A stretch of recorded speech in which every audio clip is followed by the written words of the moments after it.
But I still don't understand why we can't grow our sub count. It's been 6 months. We're cute and heavy metal and horror. Who doesn't want to watch that? My employers have a keen interest in this property in particular. They think it's a unique location. They sent somebody out here a few years ago to close the place.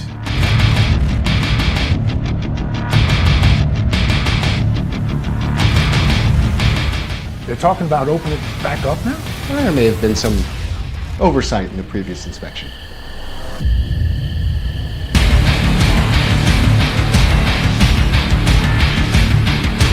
Let me take a picture of you. Right now? It'll be good for the podcast. Here, let me get that headstone behind you. So there was just a person in the graveyard with us last night. Stacy, this is a ghost. You're trying to commune with the dead. I'm not seeing shit, Stacy. Shit's happening to me.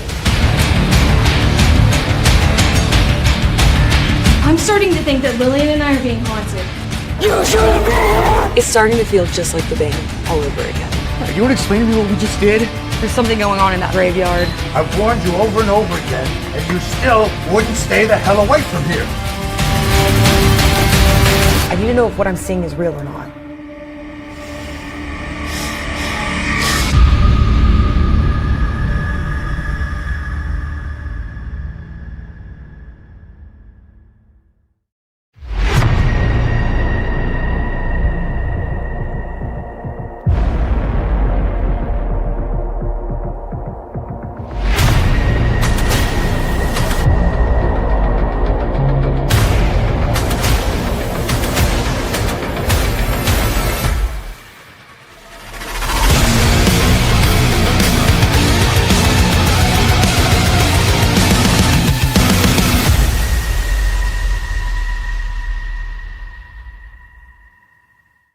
All right. Hey, what's up? What's going on, everybody? It is 7 p.m. Eastern, 4 p.m. on the West Coast, 10:36 a.m. over in Australia land, and 1 a.m. in Ireland. And this is the Death Rattle Podcast. I'm your host, DJ Remark from Horror Sucks. And with me, my co-host, my good buddy, Mr. Kanan Becker of Ghost Pirate Entertainment. What's up, buddy? What's up, guys? What's going on, everybody? Good to see you. Oh, that's right. That's right. I forgot my I always forget. We're here. Yay. This is what everybody it's not fun. Hey, we're here. Us clapping for ourselves. Yeah, I know. Like, yeah, we're all patting ourselves on the back. B Movie Theater says it's 8 o'clock. Where are you, B Movie? Oh, are you in that place in Canada where it's like an hour ahead of Eastern or whatever that's called? What? I didn't know that was a thing. Yeah, there's one more out. Yeah, it's like Greenwich something time. I don't fucking know. On the like in the Americas? Like I didn't know that. I thought on our continent, East Coast. 8:36 a.m. I thought you said it was 10:36 a.m. Yeah, see, Atlantic Canada. That's it. It's like one more hour. Like so, you have Eastern, and then you have like one more because they go that far out. Oh yeah, that makes sense because Yeah. it's where the coast goes out even further towards Europe. Okay, that's so weird. It's so weird how the Greenwich time. I know like how it's all time is weird. Like you know what's time really is just weird. Weird is how mirrors work. Like I just watched a whole thing where they explained how mirrors work, and they do not work like the way most people think they do. And that's why there's all those viral clips going around where there'll be like someone holding up a towel in front of their face, and they ask their partner, like, "Do you see me?"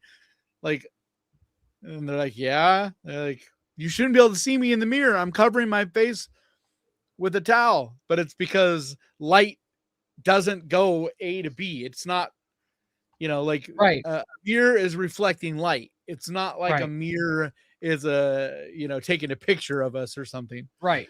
And so light bounces off of everything. And so the mirror is getting light from all the things in the room that are, bouncing off light.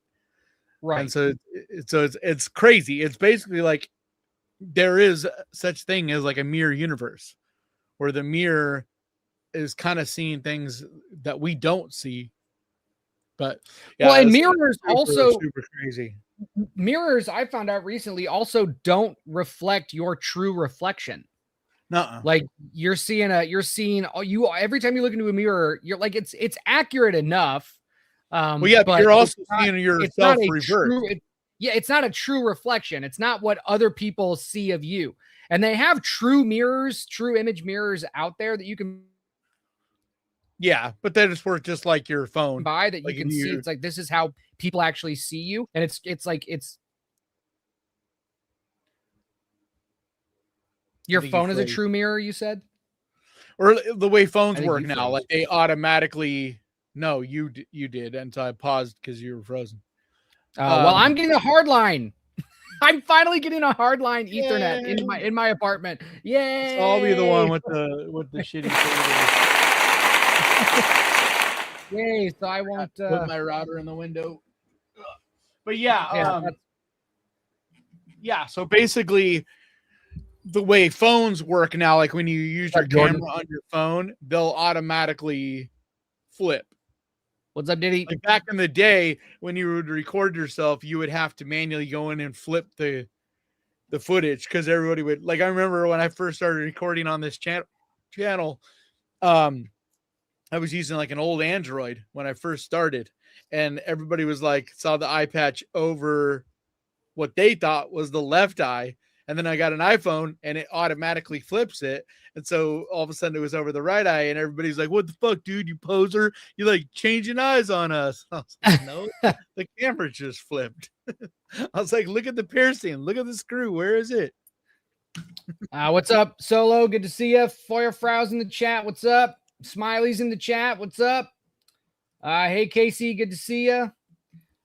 B Movie Theater says, well, I'll try to pull that clip up and play it. What's up, Heather? Pat Apple's in the chat. Horror Vibe in the Garage. Name I don't recognize. Pat Apple? Pat Apple? I thought Pat was here. I thought Pat Apple was here last week. Maybe. I'm just saying it's a newer name. It's not like Casey says, first I get the Hellgate t-shirt, then I've been promised the Blu-ray. What? You got promised something? Buenas noches, Gaston. Good to see you. Do they mean they ordered it? I don't know. I don't know. Demonessa, how you doing? Good to see you. Thank you for showing up. I think that's everybody. Oh, there's Tenderloin Stew. What's up, buddy? Yeah, that's also a thing. Bryce says, DJ, I'm not sure what part of. Hang on. He says, I'm not sure what part of Australia you're talking about because here in New South Wales, it's just after 9 a.m. Yeah, we have one place. It's Darren. We have one guy. World. He's Darren. What time is it in Australia? It's literally like one little tiny area of Australia that is a different time than anywhere else in the world, and it's not even on the hour.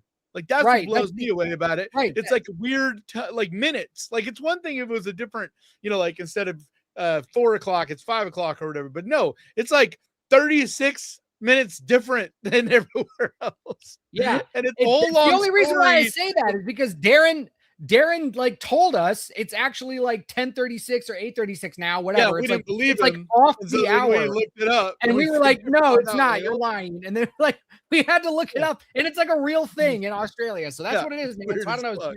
So that's what it is. Saya's in the chat. She says, this show means 2 more days of the work week, which will always make me happy. This show is my midweek life raft. It is the midweek life raft for us as well, Saya. So it just means I'm one day closer to surgery.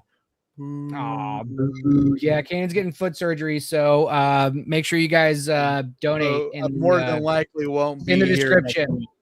Give him your money because he's going to need it. I'll still be on planet Earth, hopefully, but I won't be on the podcast. Right.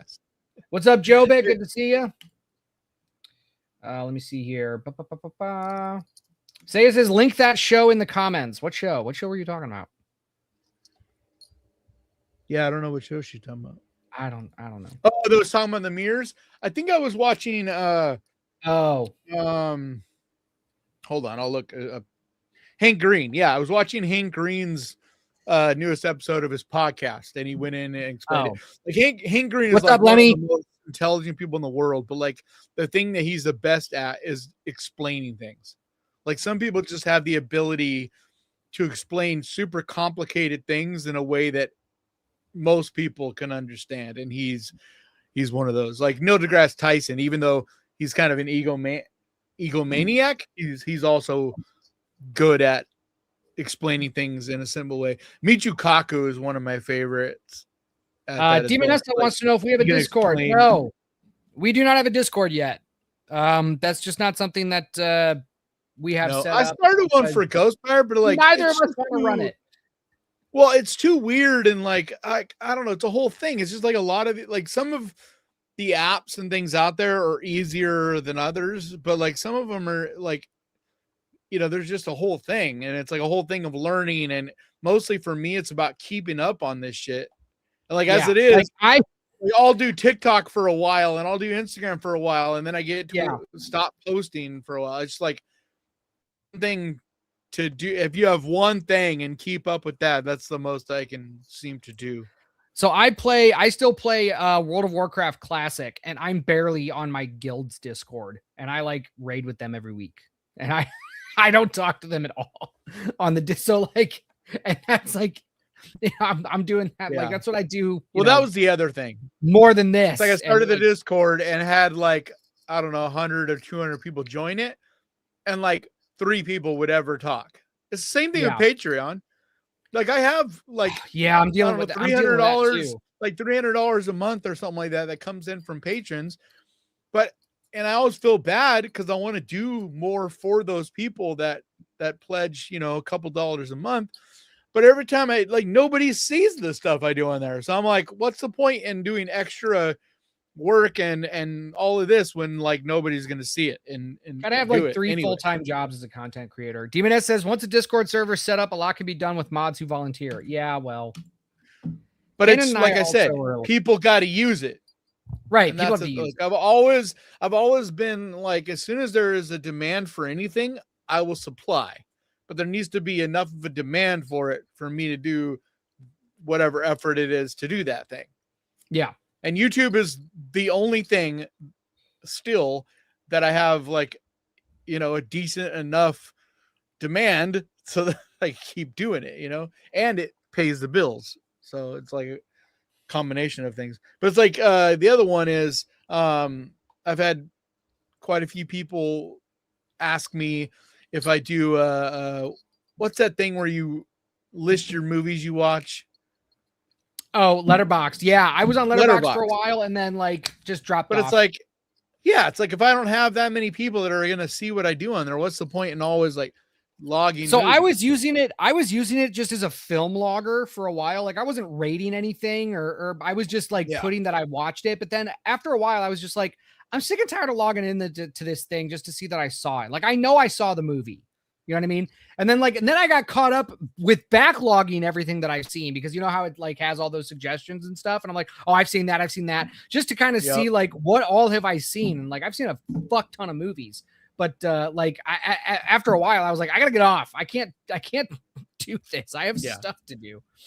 Well, I mean, I log everything I see, so I mean, I can look up. I have a database of like how many thousand. Yeah, Gaston, the podcast is more than enough for me because I have a festival. 900, maybe over 900 separate, and each one has at least 10 movies. So like, you know, over 8,000 movies that I've logged in my notes.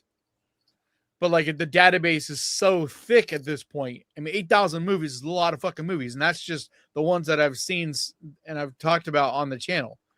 Yeah. And so like I don't know. It's one of those things like I'm not going to go in and re-plug all of those in. And then also what's the point in doing it if no one sees it anyway? Because I can't like with notes on my phone, I can cross-reference it. I can type in and search and see when I talked about a movie and why I talked about it and my notes on it, you know? But like with Letterboxd, I can't. So it's kind of like, what's the point? And like you know what I mean? Like I can't really cross-reference it the same. And I don't know. I struggle at writing. And like, so writing a review on there and like, I'll do it for a couple movies and then I'll get like I'll miss a few, and then it's just like, what am I going to go back and do? I mean, I don't know. Like in a lot of things, it's like keeping up with it if there's not enough demand for it. So I basically, my whole thought process is where I get the most demand, I put the most time into. You know, it's like I know the vast majority of people would rather see me make more videos than care about seeing me do a letterbox thing, you know? Yeah. Well, so anyway, we have a couple of things to talk about today. Not a lot of news, guys. So No. we it's kind of a slow kind of chat kind of day, but not like, of that are worth talking about. Yeah, like there's a lot of little stupid bullshit like you know, new Funko Pops coming out or like crap like that. All right, Chad, you're here. Anything it's all really good, interesting. You have not missed anything juicy yet. They are making writing a book sequel to Return of the Living Dead. So if you're a reader out there, that's pretty cool. I'm bringing up our first news piece to talk about. Do you want to get to it? Yeah. All right. Curry Barker wants to direct a Nightmare on Elm Street movie.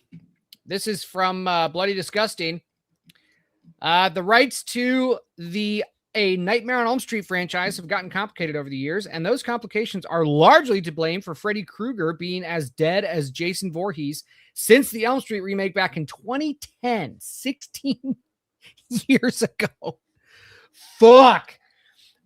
16 years later, many filmmakers are hungry to get their hands on Freddy, including Mike Flanagan and Lee Cronin. I would give it to Mike over Lee.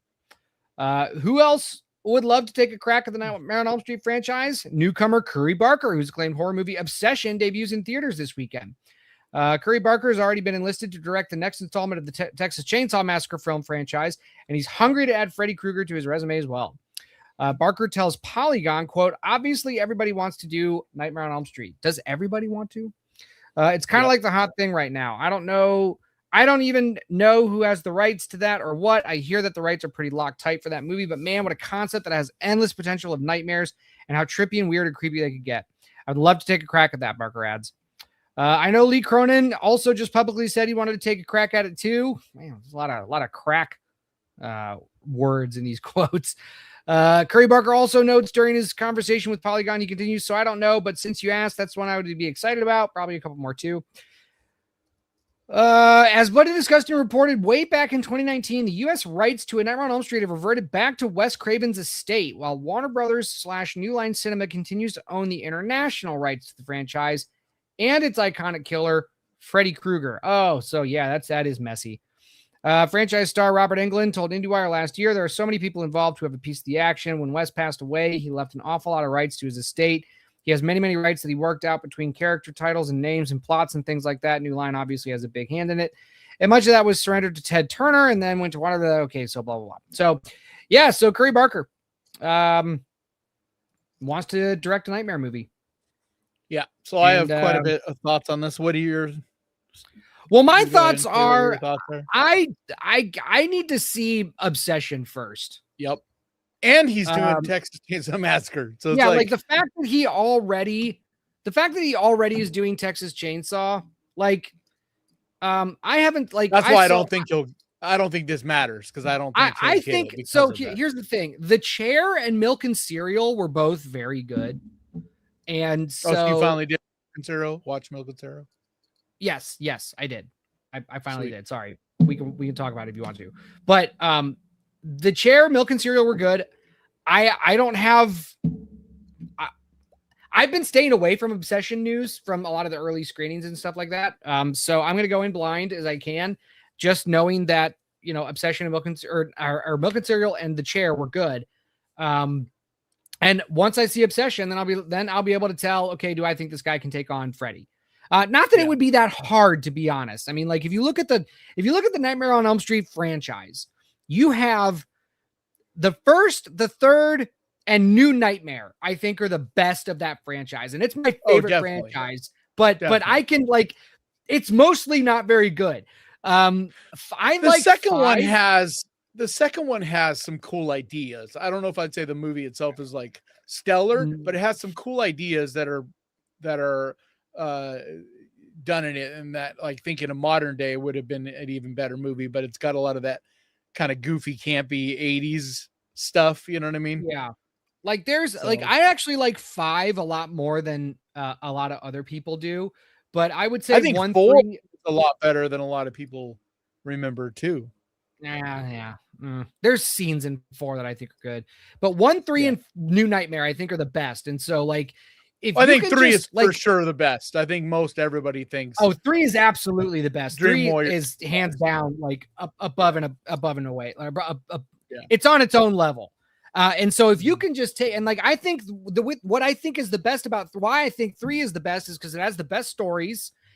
Freddy got is the perfect best balance in that. Right. It's Freddy a perfect is the balance best. of He's horror both- and humor. Yeah, he's both scary and has that kind of quirky, jokey thing that, because when Freddy's too funny, it's stupid. And when he's just too serious, Too it's dark. Like the second movie, he was too dark. There's almost like no real humor in the second one. There's unintentional humor in the second one, which is what kills it. Yes, but I mean, like, I'm talking about his performance. I'm not talking about the movie as a whole. I'm saying Freddy Krueger, like the character Freddy Krueger, is too dark. He like, needs to be there's no fun in maniacal, that. and that's what makes him funny. Is that when he's maniacal, and so like it's almost insulting when he's joking you or when he's joking it's on like he you. mocks, and that's what makes it funny. But he's not like mocking people in right, like an evil way. And the creativity in Nightmare 3 with the kills just the dream world and all of that stuff, it was just so awesome. And I mean, just so each kill is so iconic, and it's especially so prior to that, we're so like we've seen a lot of people copy a lot of the kills in things in ways since, but I mean, like nothing had been done like that prior. Like each one of those kills was completely unique and hadn't been done, and like we just don't see that. We just don't see inventive stuff on that level very often anymore, especially in our slashers. Right. Like that's my big problem with a lot of slashers is that they're just so like void of creativity. Right. I think that's the problem most people have with like the modern day slashers. It's rare to get a really good one because they're basically just like, well, what was the thing that everybody was kind of replaying the hits, Well, and the thing that everybody was talking about when it came to I'm going to forget it. The serial killer POV movie. Come on, what was it? In a Violent Nature. In a Violent Nature. Everybody was talking about that one kill in a Violent Nature. Yeah. They were talking about that more than they were talking about kill. The novelty thing because that was the only good thing in that movie. That was the only standout thing in my opinion. No, I don't think that was the only good thing. I thought that okay. I changed that because I can't say the only good thing, but the only standout thing. Like the only thing in that movie that was like, if the whole movie was as good as that one kill, it would have gone down as like one of the greatest slasher movies ever made. I agree. Because like that to me is like an all-time kill. Like it was like we had never seen anything like that before. And like and that's what people want in their slashers is the creative kills. And that's why I do have hopes. Everybody was talking about. So I do have hopes for the sequel. Like it's already been shot. And I have heard from some people that I know that have seen test screenings of the new In a Violent Nature 2, and they said it's definitely better than the first movie. You could tell that they've kind of learned from the mistakes and leaned into the things that worked. So we'll see what happens with that. But as far as obsession, I have never heard, like in my time of covering horror, so almost 6 years now. Well, legitimately for 5 years, but I have never heard a movie talked about in the way obsession is being talked about. I know. And it's like if the general population of people are as big on it as, and a lot of people have seen this, like that's the difference. We get a lot of this bullshit now, like something we're going to talk about in a little bit, but like we get a lot of movies that all the influencers, like all the big influencers get a hold of it early. And then there's a certain number of them that purposely like inflate their reactions to these movies so that they can get clip farmed and used in the trailers and all this crap. This is different because this is already did this like it already did a round at all the film festivals. So it wasn't just like test screenings. This is straight up like thousands of people saw this at festivals. Unfortunately, I was like one of the few, like literally I was like 2 or 3 people away from seeing this movie at Fantastic Fest last summer. But so it did a number of these festivals, and then it got picked up and got distribution, and so they pulled it. But it did still do this year. It did South by Southwest, and the thing is, each one of these things, it's like another couple thousand people see it, and every time they're like blown. Everybody is like, I've yet to hear a single negative or even a mid reaction from it. So like I'm just like really curious to figure out what is so like good about this movie. Yeah, I mean I am interested in I'm interested in knowing that as well. So I'll be seeing it this weekend. But as far as Curry Barker and the Texas Chainsaw, because I didn't finish, like I'm not against him doing it, but like you, I have to see Obsession. I got to see what he can do with a budget and like in a a bigger situation, for one. For two, anybody can make a good Nightmare on Elm Street, in my opinion. Like if you're a good director, because there's so much to work with. But it's about the writer, like who is writing it, who's doing that script, and who's playing Freddy. Because I think Curry Barker, even without seeing Obsession, I think he could, I'm sure, do a good job of directing a Nightmare on Elm Street. But it's like, who do we got writing it? Who's playing Freddy? Those two things are really what will make or break it. So, yeah, no, I agree. And because we definitely don't want to see Robert Englund as Freddy, or at least I don't. Dude, he's not. Like, dude, people that still talk about that, it's like they're forgetting how old he is. They're thinking about Robert Englund from like maybe the like 1990s, early 2000s. Like, he is a very old man now. Yes. Like, I literally couldn't do it. Right. No, right. I mean, he should definitely have a cameo. He will. Like, he should definitely have a cameo. Yeah, I guarantee that. And that's part of why I'd like to see it. Oh, the other thing. So I can't say who, because I haven't been given permission to like release this as news or whatever. But I have a producer friend, and he's basically, what I do know is behind the scenes. I believe it's the Craven Estate, but I'm not exactly sure who exactly is running it.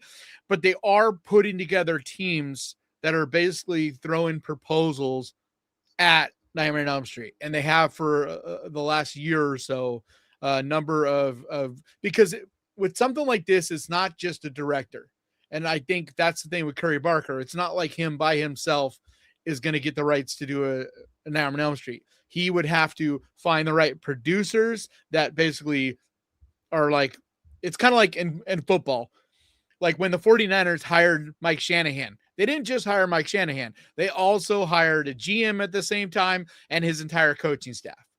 And it's very similar to that with a lot of these movies, especially the big franchise movies. That's why you usually hear a group of names announced involving one of these movies. Like when they announced that they were doing the Texas Chainsaw Massacre TV series, you heard, so-and-so's producing it, so-and-so's directing it, so-and-so's writing it, and that whole thing, because there's literally a team of people, and that's what's going on. And this one producer friend I have is a part of a team that has a proposal. He's just money. Like, he's not a creative, but he's part of a team of financiers, basically, that are going to put the money up to make the movie. And they have a director in mind and writers and all that. And so that's what it is. Basically, they have to present a package to the Craven Estate or whoever is actually running that. And that's who basically will be like, yeah, okay, this team is who we want to make the next one.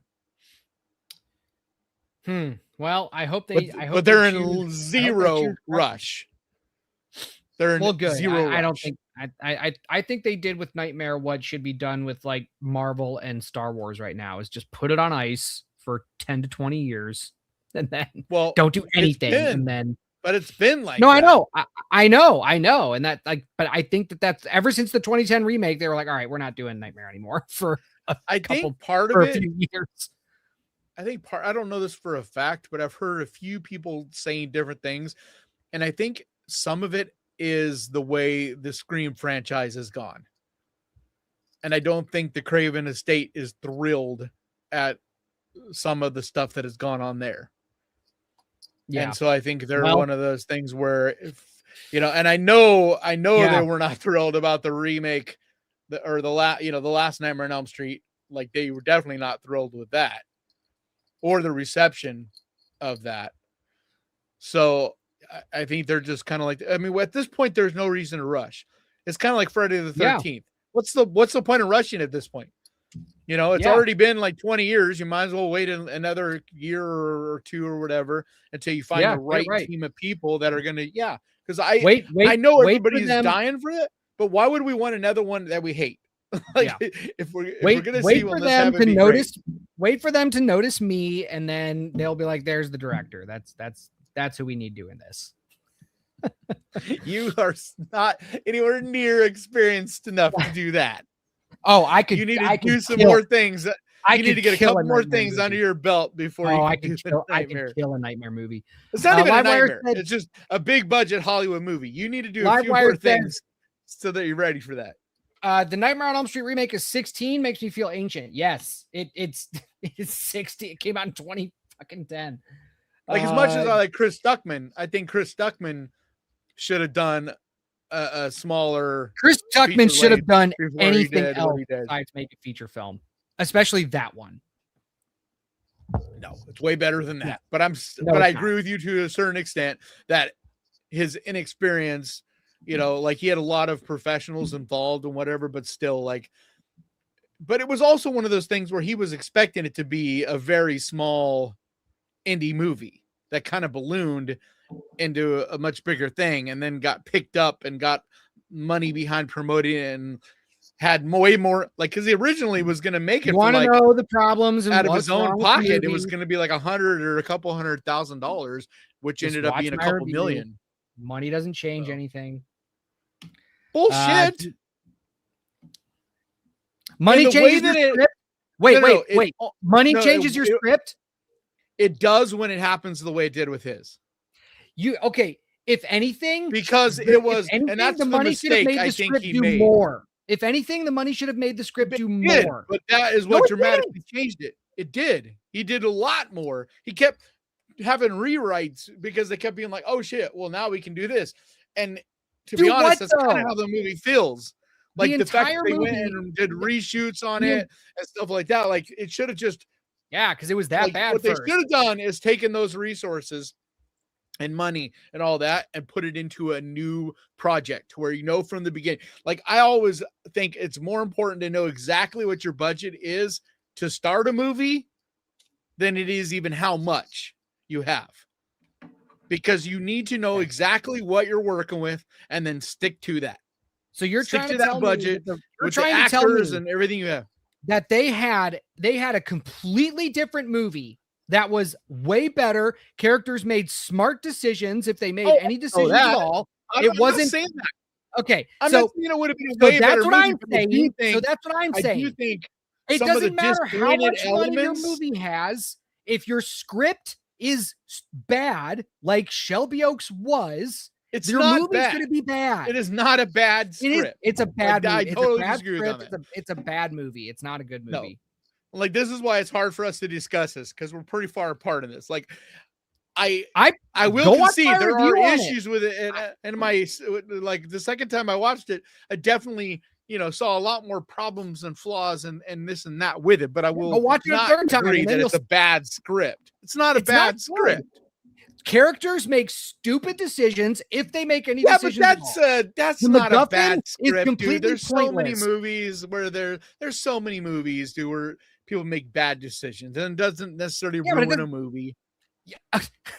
Look, characters can make bad decisions if their character is led to make that decision in a way that makes sense or follows that character. That is one thing I really like about Damian Rugna, about Hokum. we already talked about it last week, but that's something I really appreciated about Hokum is you can say whatever you want about the script being predictable or being like basic or whatever. You can say any of that, right? What you can't say is that the characters make stupid decisions and that the characters are not likable and like things like that. Like that stuff was airtight. Like his characters actually made super smart decisions in that movie. Ones that was refreshing because I was like, fuck, dude, like even the girl that shit goes down to, it wasn't that she made a bad decision. She got fucked over by, you know, I don't want to say more, you know what I mean? But like she got We're screwed talking over. about Hokum. Yeah, it wasn't that she did anything wrong. Well, yeah, no, like, the characters weren't too, like everybody. The characters weren't the problem. The characters weren't the problem for Hokum.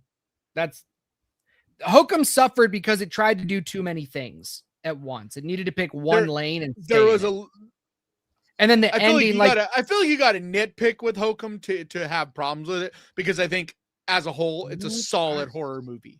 But it's like if you want to critique it, yes, you can find problems with it.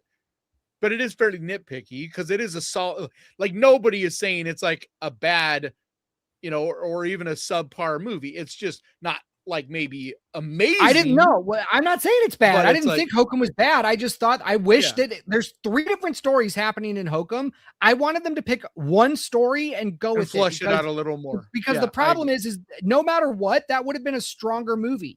The movie's fine. Because we don't but it get would have quite been way enough better. of like each one of those, especially the one to do with him. I felt like we didn't like why even really go there if we're not going to flush that story out and learn more about him and where his whole journey goes and like, you know what I mean?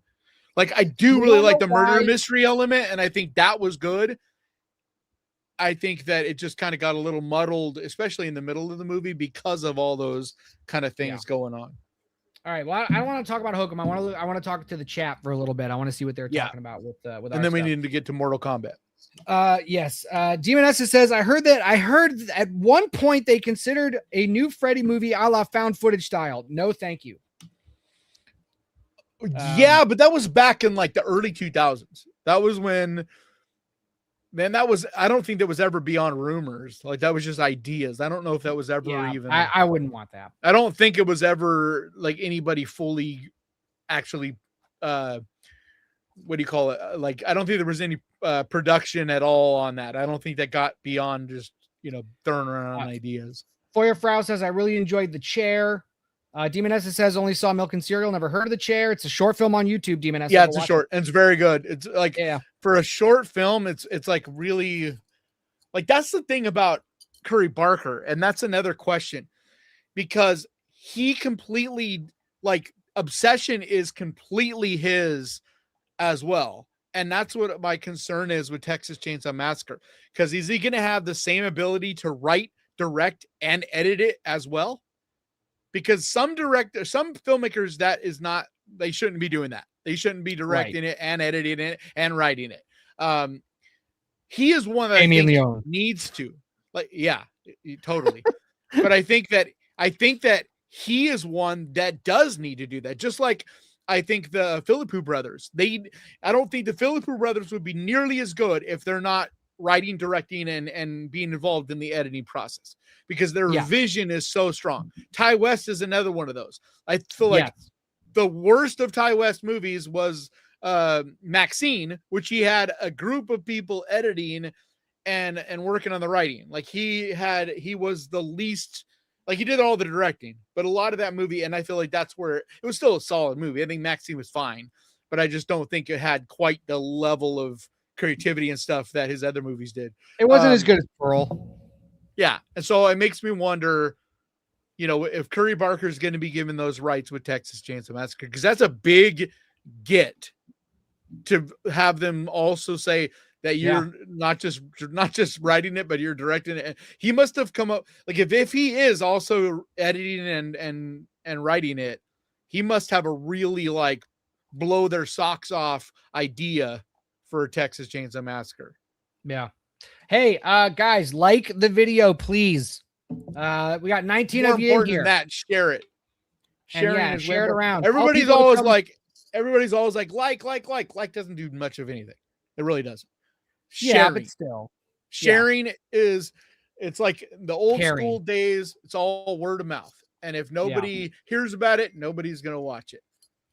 And the algorithm has changed so dramatically. Like liking doesn't do much anymore. Disliking doesn't do much anymore. The main metric is watch time and quality of watch. And sharing is part of the quality of watch, and finishing it all at the end is the other thing. So the further in to a video you watch, and if you are already on the platform, and then stay on the platform.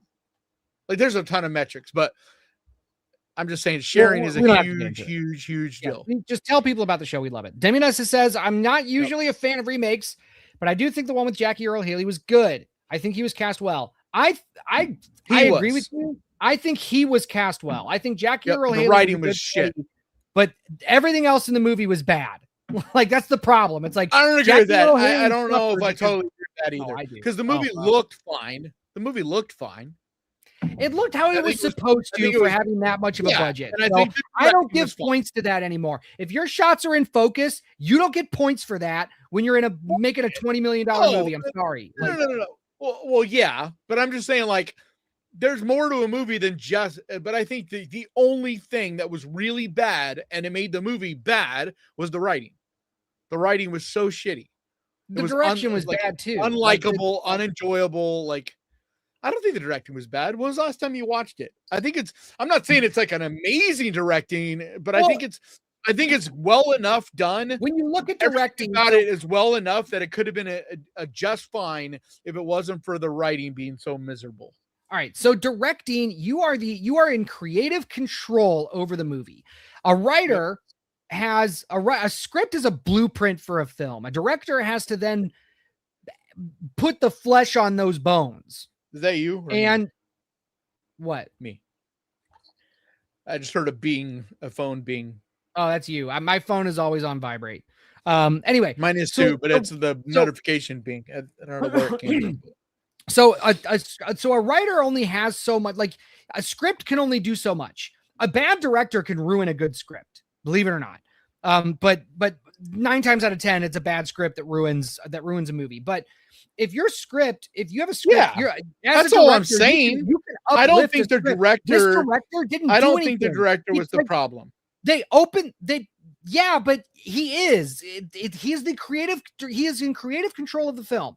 That's why you are credited last in the opening credits and first in the ending credits. You are responsible for this film. That's the director. So if you have a script where the only line in the script in the opening scene is he cuts his own throat open with a knife, that's up to you as a director to go, that's shit. We need to change that to where we just kill this guy. We're not going to just make him go, well, yeah, I'm not. Like, so the fact that he did that, like that's the director is at fault for that. So it's not, the film was not directed well. The film was directed poorly. The main problem with this movie, now that I'm looking at the people involved, the main problem with this movie is it was produced by Michael Bay. Why would you ever have Michael Bay? There were no explosions in this movie. My voice just cracked. I'm just saying, like, that makes total sense. Knowing that now, like, that makes total sense. He just produced it. Who directed it? Because Samuel Bayer is who directed it, and the only thing he did prior to that really was he was mostly known for directing music videos, and his main ones were Marilyn Manson and Nirvana Nevermind. Oh, but those music videos are good. Yeah. That's what I'm saying. It's Michael Bay. It's Michael Bay and the writing. A lot of people got eaten by a bed.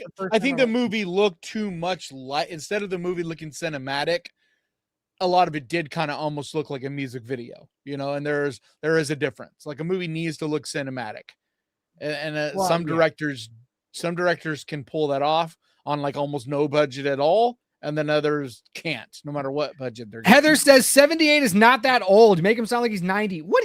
Yes, 78 is not old. It is if you're going to play Freddy Krueger. Yeah, if you're going to play Freddy Krueger, you can. Sorry, Heather, you can't be 78. there's a lot of very active and spry 78-year-olds out there, and I'm sure Robert Englund is probably one of them. But to be able to do what you need to do as Freddy Krueger, plus Robert Englund has said he is not going to do the role again. So like, you just basically 80 is old as fuck, dude. I'm almost 50.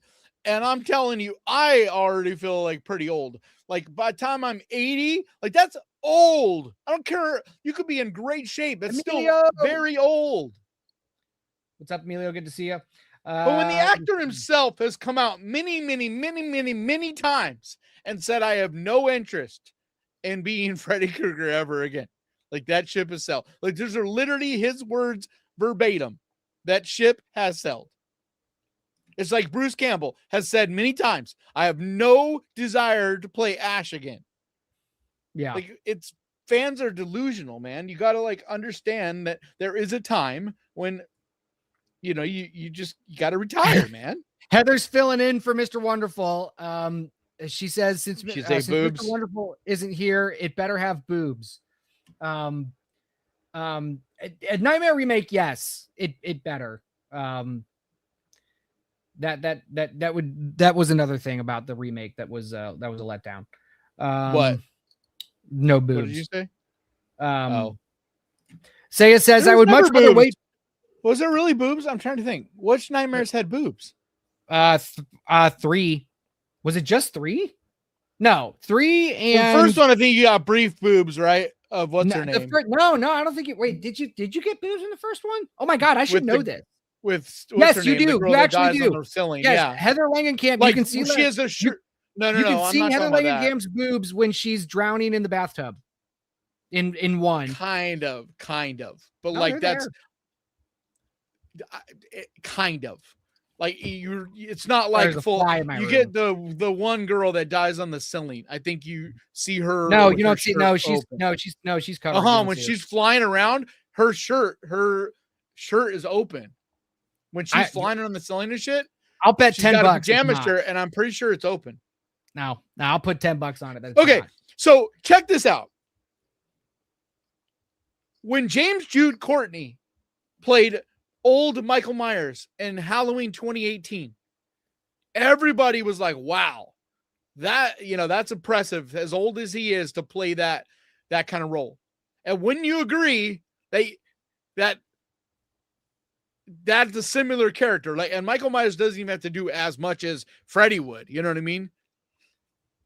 We all thought that he was pretty old. You know how old he was when he shot Halloween 2018? He was, wait. He was. Yes, don't look it up. I'm not. He was 54. He was 61. I thought I was going young. We're talking about almost 20 years older, people. Yeah. You're not playing Freddy Krueger. Like, what would you think Freddy's going to do in the movie? Is he going to be like an old man in a wheelchair? He's going to wheelchair over to you? Yeah, like, what is... Like, dude, Robert Englund has to have a cameo. He gets the wheelchair. He gets the spiky wheelchair from Nightmare 3, and that's what he rides around in your nightmares. It's like Livewire says some of my favorite characters are Livewire. That's like Tobin Bell. Like everybody's impressed with Tobin Bell in Saw X, right? He's basically the same age. He's only a couple years older than Robert Englund. Livewire says some of my favorite movies like Fargo have characters making dumb decisions. Yeah, I know. And Tobin Bell has to do nothing in Saw X. Like he just stands there. He didn't do anything. Like definitely couldn't be a Freddy. Everybody's saying they liked Hokum. Yeah, no, Hokum was good, guys. I'm not saying it was bad. Demonessa says you guys need us to leave. No, Demonessa, you're new to this show. Yeah, it must be. We fight sometimes, and it's why we have the audience that we actually do, is because of the fight. It gets a lot worse. Oh, it's gotten bad. Yeah, this is barely. Well, for us, this is like barely even an argument. Gaston says in Fargo they make human, credible, stupid decisions. That's what I'm saying. You can have characters that make bad decisions. Let's talk about the monkey. Yeah. Oh, yeah. You can have characters make bad or even stupid decisions, but they have to be influenced by their character. They can't just make stupid decisions because the script says they make a stupid decision. That's the difference. I'm just saying that in of itself doesn't necessarily ruin a movie. Like, I'm not a big fan of that. That's ruin. No, there are some good movies where some characters make some dumb decisions. Tenderloin Stew like it. Tenderloin Stew is calling you out, Kanan. I was letting it slide, but Tenderloin Stew is not What? letting this slide. He says, flesh out. Flesh. You flush a toilet. When you take something that's I didn't say skeletal and add flush. metaphorical tissue to it, you flesh it out. Sorry, that's been bugging me for a while. You said flush a couple of times. In what regards? Oh, You said to flush something out. yeah, it is. It's flush out. It's flesh. It's flesh. No, it's Like it's what kid. you Wait, said. I'm telling Brother, you, it can it's be either. flesh. I bet it's. I It's bet it can be either. You know what the word cannot- flush means? Do you know what the word When flush you- means? To flush, to expel. Like you flushing a toilet. You are expelling the waste. You are flushing. Exactly. You're flesh flushing out out- an idea. No, you're not expelling the idea. You're fleshing it out. You're wrong, dude. You're right. Like he said, when you take something that's skeletal and add metaphorical tissue to it, you're fleshing it out. It's flesh. Huh? It's it's flesh. Please just believe me on this. It's flesh. Tenderloin Stew is right. It's flesh. You guys are talking about a simple plan in the chat. We're not talking about that, but I guess it's good. B Movie Theater says Maxine was great. No. No. Okay. Tenderloin It Stew says, says flesh out a is an character is expression. correct, but meaning to add detail, depth, and substance to a character, making them more complete. It is a metaphor. Yes. Let's see, like to flesh on a skeleton. Conversely, flush out means to force something into the open, like a criminal or bird from hiding. Yes, Right. which is exactly the It's way not I the was same using thing. the saying. No, No, you I were didn't say they saying were the same thing. You were, But in you were the way saying I to was, flush out the movie, not flush it out. Yeah. What are you trying to get? What are you trying to? What are you that? But that's what No, Tenderloin I Stew was just saying said. to flush out an idea. That is the correct saying for that. I'm flushing out. You're forcing out the idea. But I think what you meant to say was flesh out the idea, No. because what we were No. talking about was that Hokum has like I just three said, different stories that wait. Hokum, what we were saying is that Hokum, the problem with Hokum is that it has three different stories it's trying to tell, and we wish that it would just flesh out one of them. Just pick one story and just flesh it out. That's what you were trying to say. You weren't trying to say flush out as into force something out of hiding. That's not what that's not what you were trying to say. You're right you were trying to and say wrong. flesh out. You can say flush out, but in the context of which I was using it, flesh out would have been the correct one. Because you're right. I was meaning it more in the way of to like add more to add more flesh on the Add bone. more of flesh the to it, skeleton, right. right? Yeah. But flush out would have still worked there. No, To it flush wouldn't have. It's not yes, what it means. because flush out means to push out an idea, to push that idea out and make it forefront.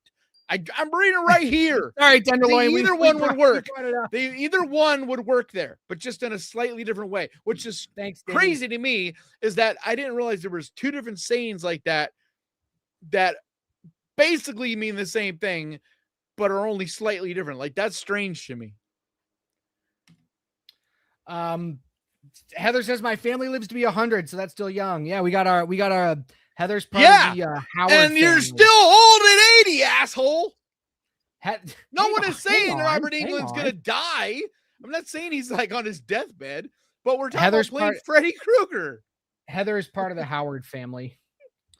Diddy is Like, 50. dude, Hey, my Diddy- grandma is 99. Like, I'm not at all saying like he is like dead and can't do anything. I mean, shit, he's playing a main role in the upcoming Behind the Mask. Gaston says Freddy is at the bottom of my villains list. What? Why? Are you kidding me? Who How is a old are better? you? Who How is a old are you? Because if he's younger, like 30 or younger, I can understand that. Because think about it. You haven't basically ever had What's a up, Nightmare on Lee? Elm Street. What's up, Lee? B movie theater says But like boobs are if you're important. 40 and you remember the height of Freddie Mania, like dude, Freddie was everywhere and he was amazing. Like he was in music videos, he was on MTV, he was fucking in commercials, he had his own rap song. Like Freddie was amazing. He was everywhere. He was literally like Michael Jackson of horror. We've never Diddy seen says that. Nightmare We've 4. never seen that before or since. Nightmare 4 had boobs. I didn't know that. I don't remember Nightmare 4 that much. I just remember last time I watched it being like, this is actually better than I remembered. Like I thought it was the one that yes, Tenderloin Stew. I meant her body double. Yes. Heather Langenkamp was not actually topless. That's not true either. That was her in the bathtub. I think you do get a glimpse. Now I got to watch. Now I have to go back and watch because I think you do get a glimpse of a nip while she's moving around. But it's like kind blink and you miss like it. I said, but it's kind of. You don't get a full. Wait. You don't get a full good look. When she's drowning, is a body double. That's the body double. But while she's in the tub, I'm pretty sure you get. You're talking about when she's laying back. Miss it, nipple. When she's laying back and then she puts her head under the water. It's like that is her. That is Yeah. her, and I don't think you get a full great like look at it. But yes, you can see the discoloration of a nipple. But it's not like but it's not like this is why this full podcast is shot. important, everybody. This is why you have to share this podcast because we dissect when and where you see nipples in movies, which is what. Dude, do you remember? What was that website? It was so popular in the early 2000s. That would, like all he did was highlight where you could see people's boobs. What was that? I don't know. Mr. Skin. Oh, you don't remember Mr. Skin? No. Dude, that was like the website in like the late 90s, early 2000s. It was like the shit. Because every week he would put out his new releases and like the exact moment of where you would see that particular celeb's boobs. And it was so cool because you'd go to the website and you could cross-reference, like look up whatever celebrity and you'd see where, like when and where, if you saw any nudity, how much nudity it was. I wouldn't like that. I wouldn't like that. I like the thrill of the hunt. I like doing that. If I like that website, I'd have been like, this website's lame. Like it was like literally at one point it was the most like clicked on website on the planet at one point. Wow. I don't know how long that lasted, but I remember there being like a whole thing of that, and like there was a bunch of people coming out being like, the young people of our nation are taking it, like all these religious people like freaking out about like the young people in our country are a bunch of evil fucks or whatever because like their number one website is just about female nudity. Sega says y'all watch behind the scenes of Goonies. That cute redhead, I forgot her name, when she was in the water with her sweater. Whoa, no wonder they cut that clip. All right, cool. We all get to go watch behind the scenes of Goonies to see a redhead in a sweater. The waterbed. That's what I meant, not the tub. The waterbed. It's both. It's the tub and the waterbed that you see. Heather says no. It's a power scooter. Yeah. Livewire says Robert Englund probably doesn't want to do the practical makeup anymore. Yeah, dude. But she was like 12 years old, man. It wasn't just that you saw nudity. The reason they cut that shit is she was like 12 or 13 years old. Well, they didn't cut it from that Romeo and Juliet movie, and she was only 16. I know, different times, man. Yeah, a lot of like fuck. Yeah, but you didn't get a full. You're talking about Claire Danes, right? You didn't get a full look at her. You got the whole thing. I don't think. Yeah, you did. When she rolls over in the bed. Yeah. I don't remember. But it's crazy because you're right. She was like 16. So don't go watch it or you're a pedo. It's fucking crazy. And like in other countries, that shit is still super common. Like if you ever watching like certain like smaller, like big movies that are going to be seen around the world, don't show it.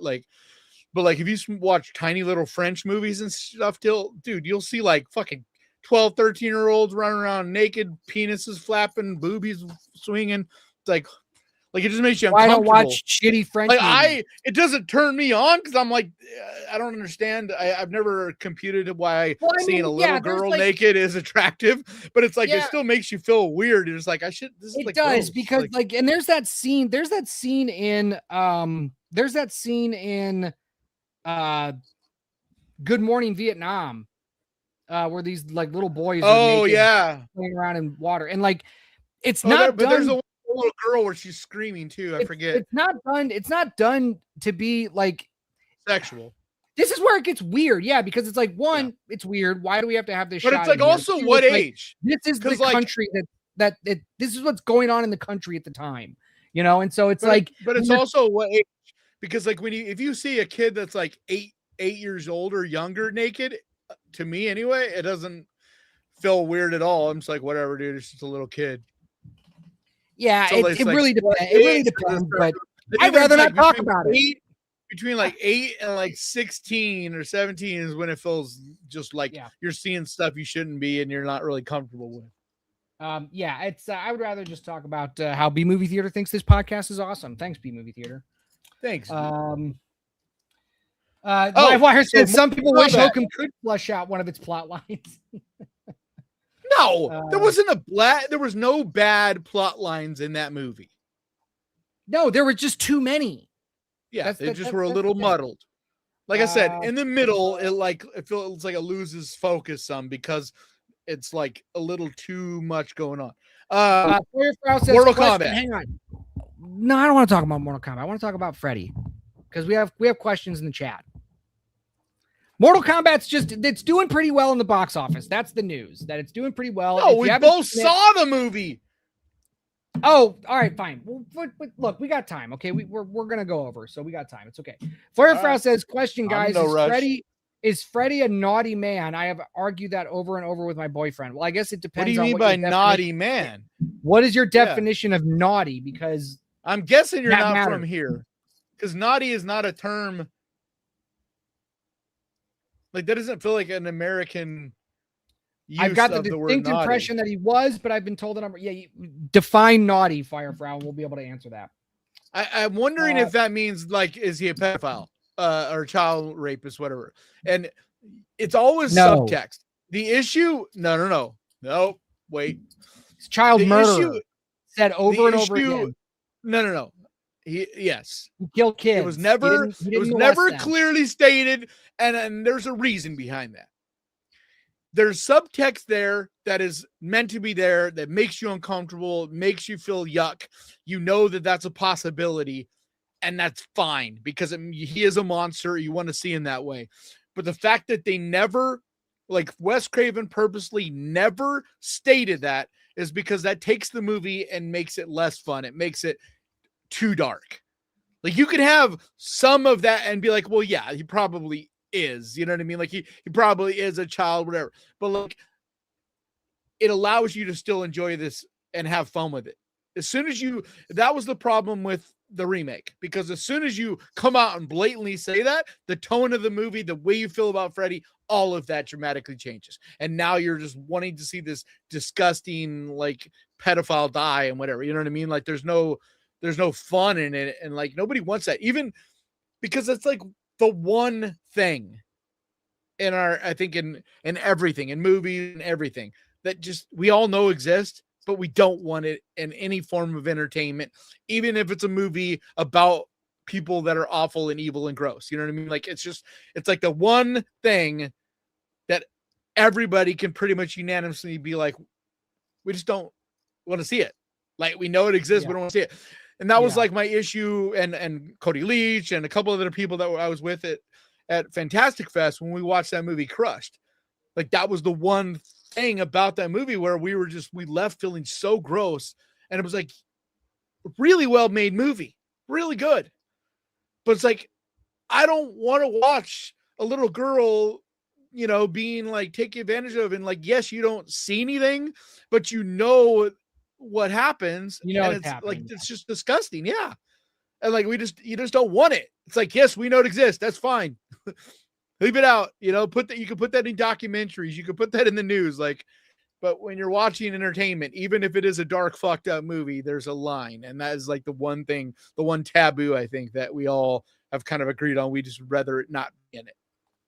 Tenderloin Stew says, someday I'll send you guys a pic of yours truly in full Freddy makeup and costume. Yeah, dude. We want to see nice. Email is in the channel something. That's Chad a lot said, of work. Costume. Thanks, Chad. I even just tried to make a mask of Freddy, and that was hard enough. I can't imagine doing it on your face and stuff. It's so elaborate. Once you start getting into it, the intricacies and all his burns and the way it's bubbling in different areas, and like it's super complicated. Literally just liquid latex, and then you just tear it all up. And then you do another layer and then tear that up. But it's not that simple. If you're doing a homemade, if you're doing a DIY, well, yes, I'm talking about trying to get it. I'm talking about if you're trying to get it texture. I know, and then you got to paint the color. Trying to get but that's basically zombie. Like it's the same way you do a zombie. Sort of, the paint job is what separates it. That's what I'm talking about. Yeah. The textures, yes, I could do that part. I got that part on my mask. It's the paint job, man. Like I spent days working on trying to paint this mask. It was so fucking hard. And I mean, I already it was like a Freddy mask to start with, but it was like a cheaper, like shitty kind of paint job and stuff. And so I built the textures up and made it, and I got the texture part of it, but it was just the paint job. It's so hard. Like all the gradients, you got to have a spray or what do you call it? Spray. Why can't I remember what it's called? The paint spray stuff. I don't know. Spray paint? The compressed. Why can't I remember? Yes. I don't remember either, but I know what you're talking about. Jack Doobie says, "Damn it, I missed the arguments again." Sorry, Jack. You have to. I'm sure we'll argue again here in a second. That's why I want to get to Mortal Kombat. See it on the rewatch. Because I think I'm gonna want to yell at DJ in a second about. Casey says, "Just heard interview with Mr. Skin on the radio a couple months ago." Oh wow, so yeah, Mr. Skin's still doing it. I think the website's still up. I think it's still doing its thing. I just don't think it's not like crazy popular anymore. But I mean, the idea behind it, like what he ended up ultimately doing with it, was really fascinating because he started getting into research elements, and that's what was so cool about having this giant database of something like just nudity, is that once that existed, the different kinds of research stuff you could do was really interesting. And like everything from like the amount of kills in a franchise versus how much nudity you see in a franchise, like things like that. It was really interesting. Gaston says, sorry, finish your thought and then I'll read Gaston's chat. No, he's answering the question finally. He says, "I didn't like Freddy much because he always seemed to bend the rules so things would go his way." Well, there's a reason for that. And then he says, "He is iconic. I get it, but I found him kind of boring. I'm 53. What? That's the one thing I've never heard anybody say about Freddy, is that he's boring. How is he's like the most interesting of any character because he's like so complex. The reason why Fetty could yeah. I have a friend named Fetty. That nightmare. It's because I always think about that like bootleg Freddy Krueger toy that it's Nightmare Fetty. That's what I always think about. So I got to bring that up. If anybody hasn't seen that, it's so funny.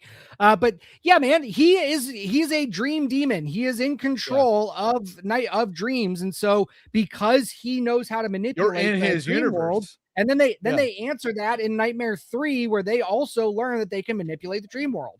And so there is no rule because it's kind of like the Matrix. Well, there are rules, but the rules can be bent and they can be changed. But there's not really rules, like, because you can literally outsmart him by changing the rules. Like it's almost like there's a template like that resembles our universe when you're in the dream universe with Freddy. And so it's like that's its default mode, but you could change the rules in it, but it'll always kind of default back to those things that are like our universe. But it's like you'd say you're bending them versus breaking them, but you're literally changing the dynamics of that universe. That's what was so fascinating about him, because he's the only one of these main killers where he's literally in an alternate reality. And like, that's the complexity that makes Freddy and the movies limitless with the possibilities, because but he doesn't always get away with it. Gaston says you No. knew that he was always going to get away with it. He doesn't always get away He with it. doesn't. He gets beat, actually. Every one of the movies, he gets stopped. It's not like, if anything, you could say that about Final Destination, because in every movie, everybody fucking dies. It's so bad. It's so bad. I love these toys, though, dude. Like, He doesn't even have this claws. one's Mexican, right? Is this from Mexico? This is Nightmare Fetty. Because, like, in the 80s, there was all the 80s and 90s. Mexico would come out with some, like, nowadays we get a lot of that stuff from, like, Asian, I think from Japan and China and stuff. But, like, back when I was younger, like, stuff like this, it was always from Mexico. And there'd be all these like generic ass things of every major character, like shoes and stuff, but it would always be this funny like names. They would switch the names and the looks, everything was like similar, but just a little bit off. Like just not quite right. Like there's a bunch of Batman ones too that are just like that. They addressed that in the criminally underrated Christmas movie Jingle All the Way when that's not underrated. Are you kidding me? It is criminally underrated. People hate on that movie. No. Jingle All the Way. Yes, people hate on Jingle All the Way. Anybody that's your age and younger, that's like considered one of the classics now, just like Elf. Like I saw a list of like the most like I saw a bunch of these lists and I didn't realize that, but Jingle All the Way was like at the near the top of like of the Christmas movies now that everybody watches. I see way too much Jingle All the Way hate. I see way too much of it. I see the opposite. Well, then you got to direct me to those people. It's very beloved. I can only base most of my stuff I base off of YouTube because like I watch a ton of YouTubers and so a lot of my worldview is from the thousands of different people on YouTube and what they say. And I know that like Moist Critical, like they all consider like one of the great, like Meat Canyon, like Jingle All the Way is like their, it's like kind of like our parent. Well, you're a little younger than me, but like our parents, I love that how they are about It's a Wonderful Life. Like when I was growing up, It's a Wonderful Life was like Live Wire. Every Christmas, you had to watch that shit. You know what I mean? Kind of like I am with A Christmas Story. Like A Christmas Story is my Christmas movie.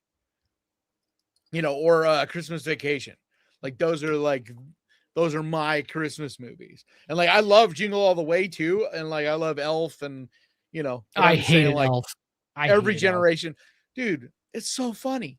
I just rewatched it this last Christmas. It's so funny. It's but if just you don't like loud. Will Ferrell, if you don't like Will Ferrell, and you're right. That's about the time that I was getting burnt out on Will Ferrell because it's just like it's just Will Ferrell. That's all it is, and it's loud. The movie's just loud. It's just yelling. There's nothing funny about it. It's just loud. It's a loud movie. When did That's you watch it. it There's last? No jokes. I don't fucking when know. Did you I don't watch care. It last? Fucking 10 years ago. When did you watch it last? Yeah, I bet if you watched it now, you'd be like, okay, this isn't as bad as I remembered. Doubt. I think it's a lot of it is based on you being burned out with Will Ferrell because I get that. Like there was a minute where Will Ferrell was in everything and everywhere. And so I get that. And like, if you were burned out of Will Ferrell, totally understand that. And I'm not saying that Elf is his best. I mean, Step Brothers is his best thing he ever did. But I think Anchorman is better than Step Brothers. Really? Yeah. I mean, I do love Anchorman as well. I think Anchorman is better than Step Brothers. I like John C. Reilly. I mean, their chemistry is so fucking amazing. That whole cast is, I don't know. It's hard. That's a tough one to argue because those are both like two of the greatest comedies.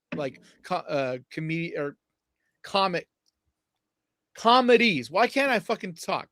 I don't know. Two of the greatest comedies in the last like 40, 30, 40 years. Yes, Diddy and Feuerfrau says the Santa Claus is a must watch. The Santa Claus might be my favorite Christmas movie. Yeah, see, that one is low on mine. What? Yeah, the Santa Claus with Tim Allen is fucking hilarious. I can see if you're a little kid. What? No, all when of that came out, I was like, all of that humor is adult. Late teens, early 20s.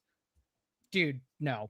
It's just You're it's not wrong. that funny. That movie is Like I've watched fucking it every not that long ago, and it every was like, time he okay. makes fun of Neil, I'm just not a big fan of such a fucking zinger. It's so good. Yes, like, but it's like the I one where think he's like, has to do with the same thing I was saying about Will the Ferrell. one where I'm not a he's like, big Will Ferrell fan.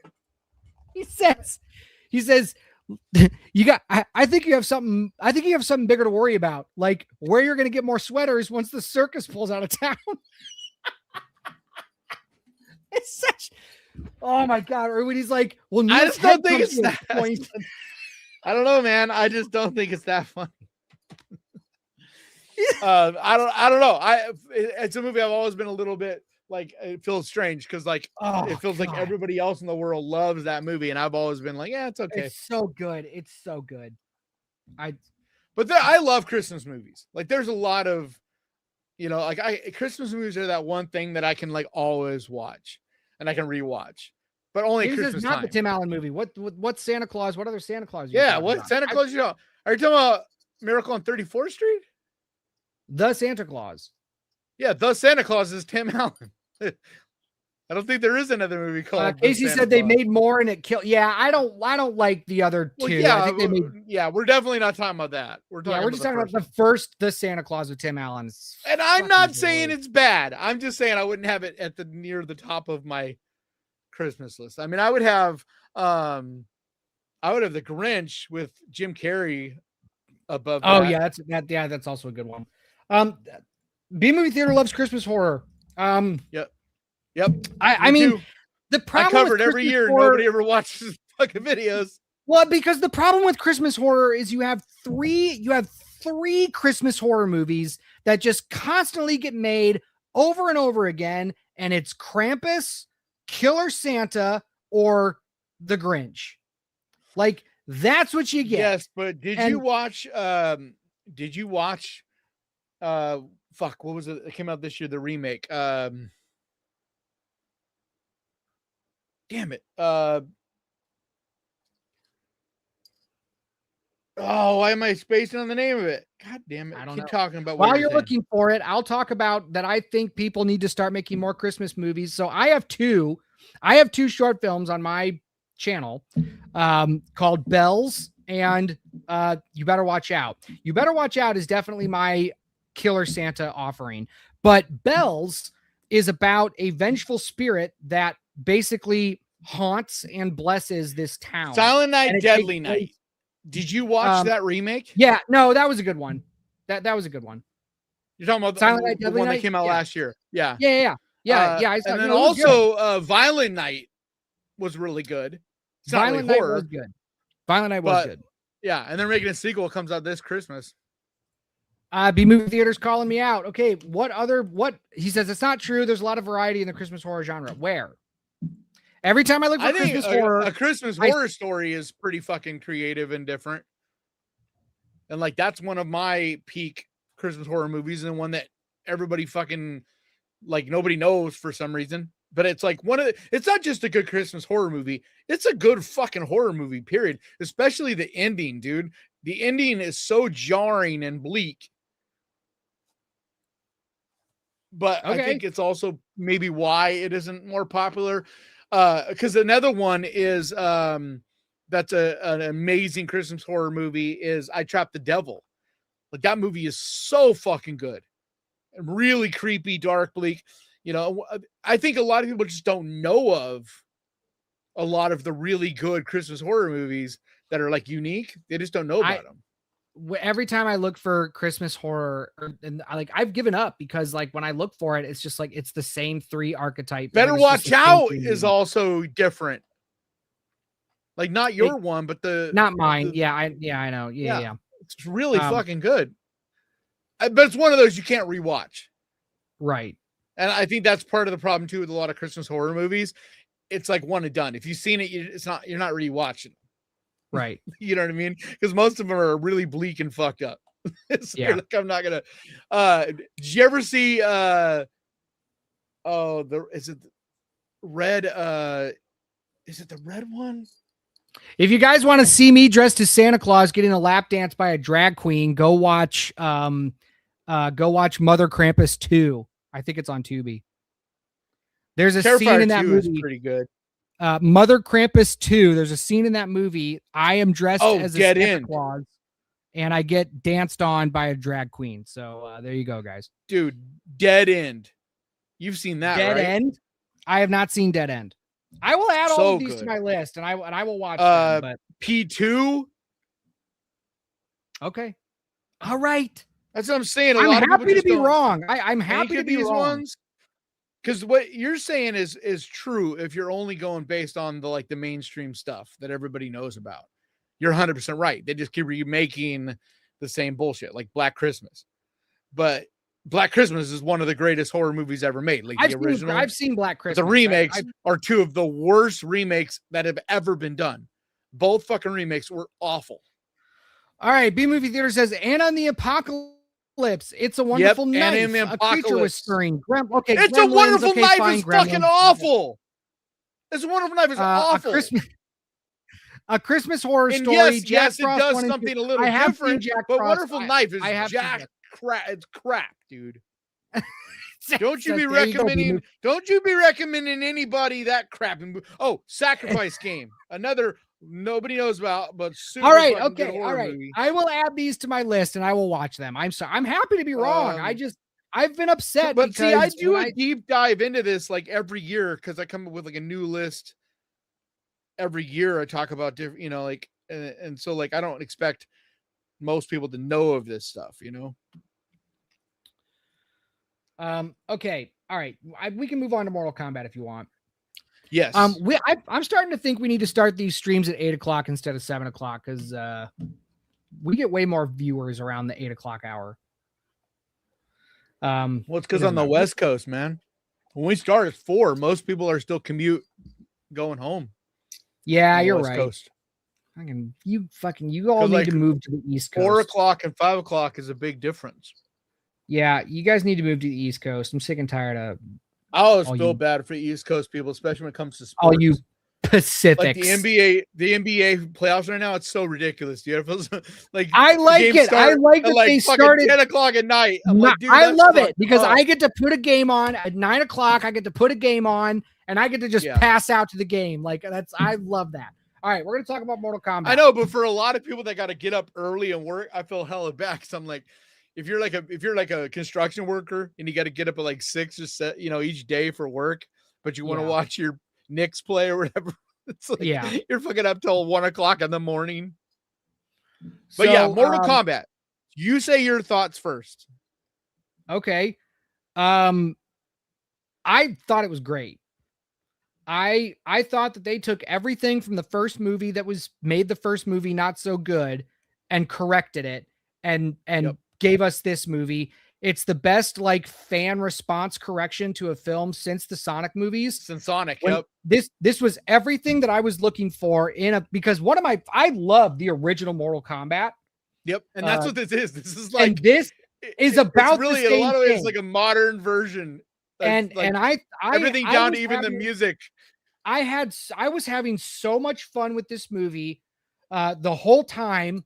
I was just having a blast. It was giving me everything that I wanted out of a Mortal Kombat movie. The story and the plot are paper thin. I don't give a shit. That's the only thing. I don't care. If you go into this wanting a movie, that's what they tried to do with the first one, and that's why it just didn't work. They tried to do a story, and it's like this works better if it's literally like you're watching a video game. The story, you don't need to make up. The story is, Shao Kahn is trying to take over Earthrealm with a tournament. Earthrealm needs champions. Tournament. That's all you need. We don't need anything else. We don't need any. I don't. And they can make sequels. They can make sequels off of this one now, and maybe get into more storytelling kind of stuff. But it's to start things off, you need a fucking tournament, and that's what everybody was like with that first one. It's like, what? This is a Mortal Kombat. There's no fucking tournament. And a tournament's also a great way. That's a great breeding ground for developing characters because we don't have to know who they are starting out. Yeah, but they did a really good job to them. We can get introduced to them and we can learn about who they are with with the actions that they take and why they're in the tournament and blah blah blah. And like we can get rivalries, we can get friendships, we can do all of that, and we don't have to have all of this other crap. I thought this movie was excellent. I would recommend going to see it. I don't care that the plot and the story are dumb. It's a great theater movie too. It's a very good theater movie. The only thing I'd say is if you're not a Mortal Kombat fan, like you didn't play the game growing up or play it now or whatever, I don't know if you would love it as much as anybody that is a fan of the game. Because if you're a fan of the game, like this is the game. It's like on screen the game. Like even the fucking the sets on where they fight, like it's straight from the game. The costume design, the moves they have, the fatalities, like shit straight from the game. I mean, yeah, they did some new stuff, but a lot of it is like Baraka, dude. He's like straight from the fucking game. Yeah.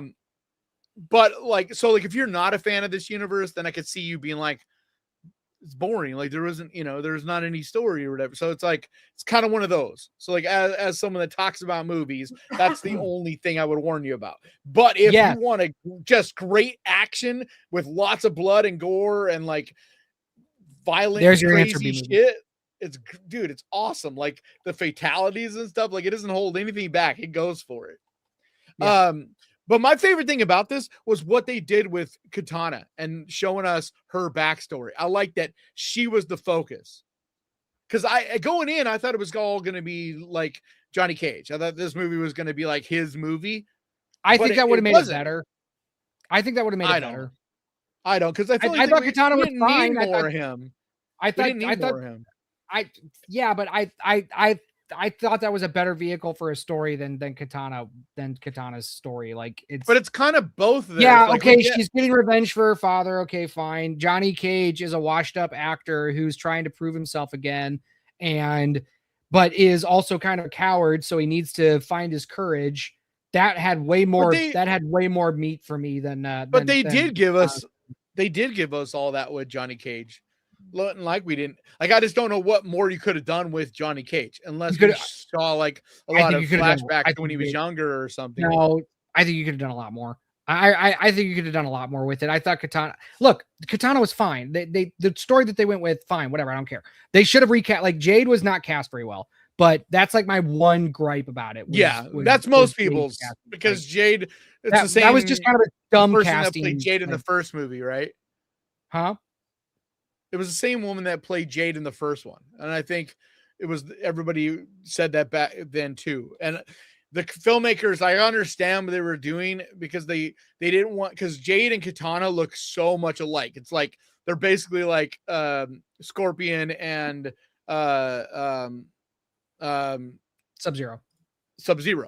It's like, there's just the good, bad versus, like kind of thing. They're like just mirror opposites kind of thing, and they didn't want to have that, so they tried to do away with like, how can we still make her Jade but have her own thing?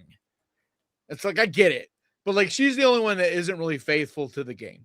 Like everybody else, it's not even close. Like it's pretty. No, but I'm saying but she's the only one. Like everybody else is pretty spot. Yeah, everybody else is great.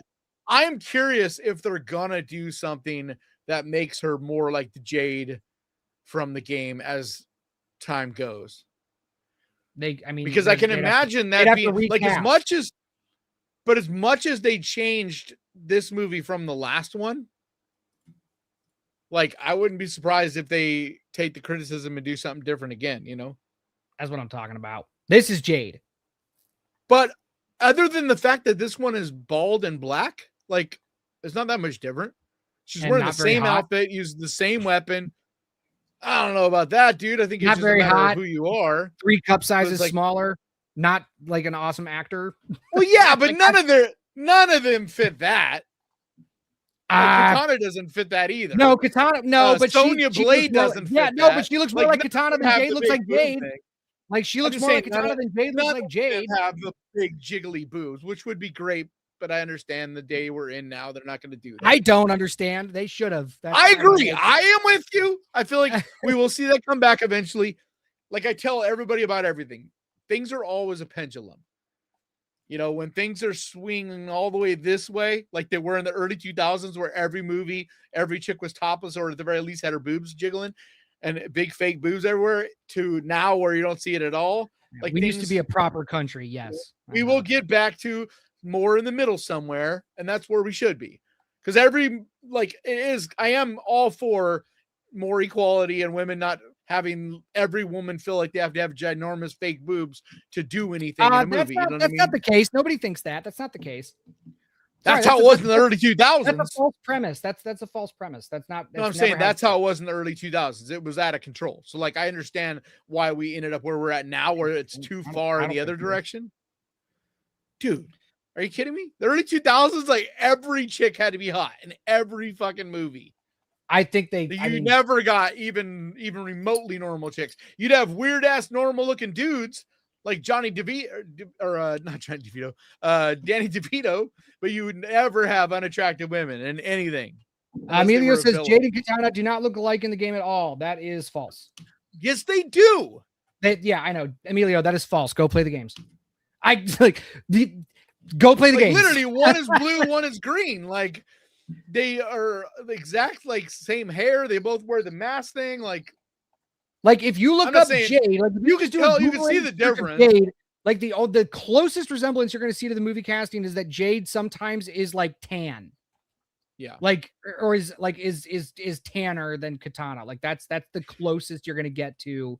I think the issue they had, it wasn't that they casted a black woman. It's that she's also bald. And not a good actor. If she had hair,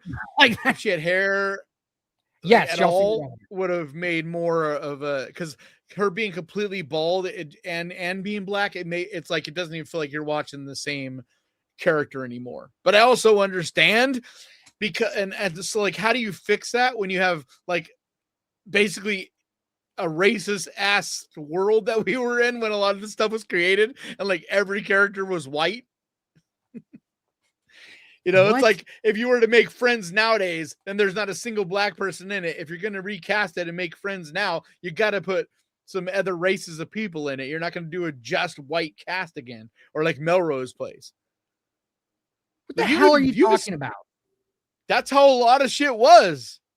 Like, there was no equality, or, like, not just equality. You can say whatever you want to say, call it whatever you want, but there just wasn't. Like, there wasn't a lot of races of people in a lot of the shit we had. I hate this fucking argument. Okay. But it's true.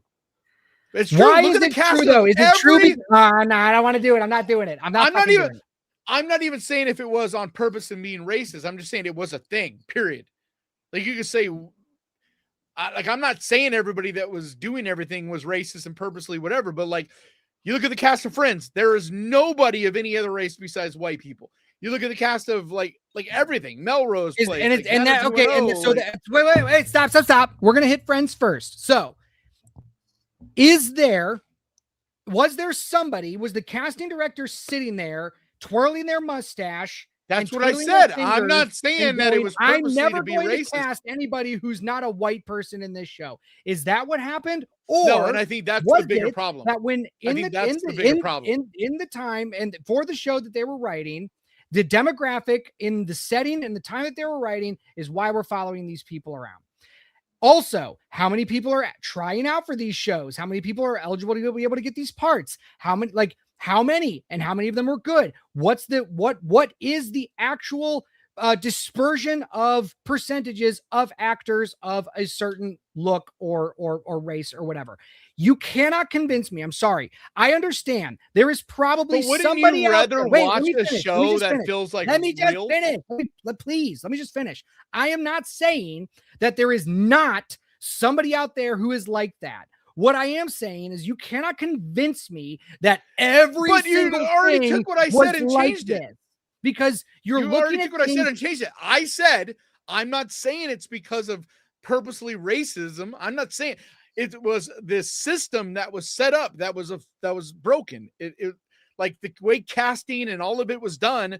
If you were not, like I said about women, like in the early 2000s, if you weren't hot, you weren't getting a role. I'm not saying anybody was purposely being this way, but this is the way it was. Like, you could say it was because of they're like, this is When you what is say going to it's make a us money. system, Because and you shift could- the blame to some, you because shift I the do blame to agree some that a lot of amalgamous- it wasn't some racism. A amalgamous lot of it thing. was about money. Then okay, but you have to understand, you can't just say it's the system, because It that's was.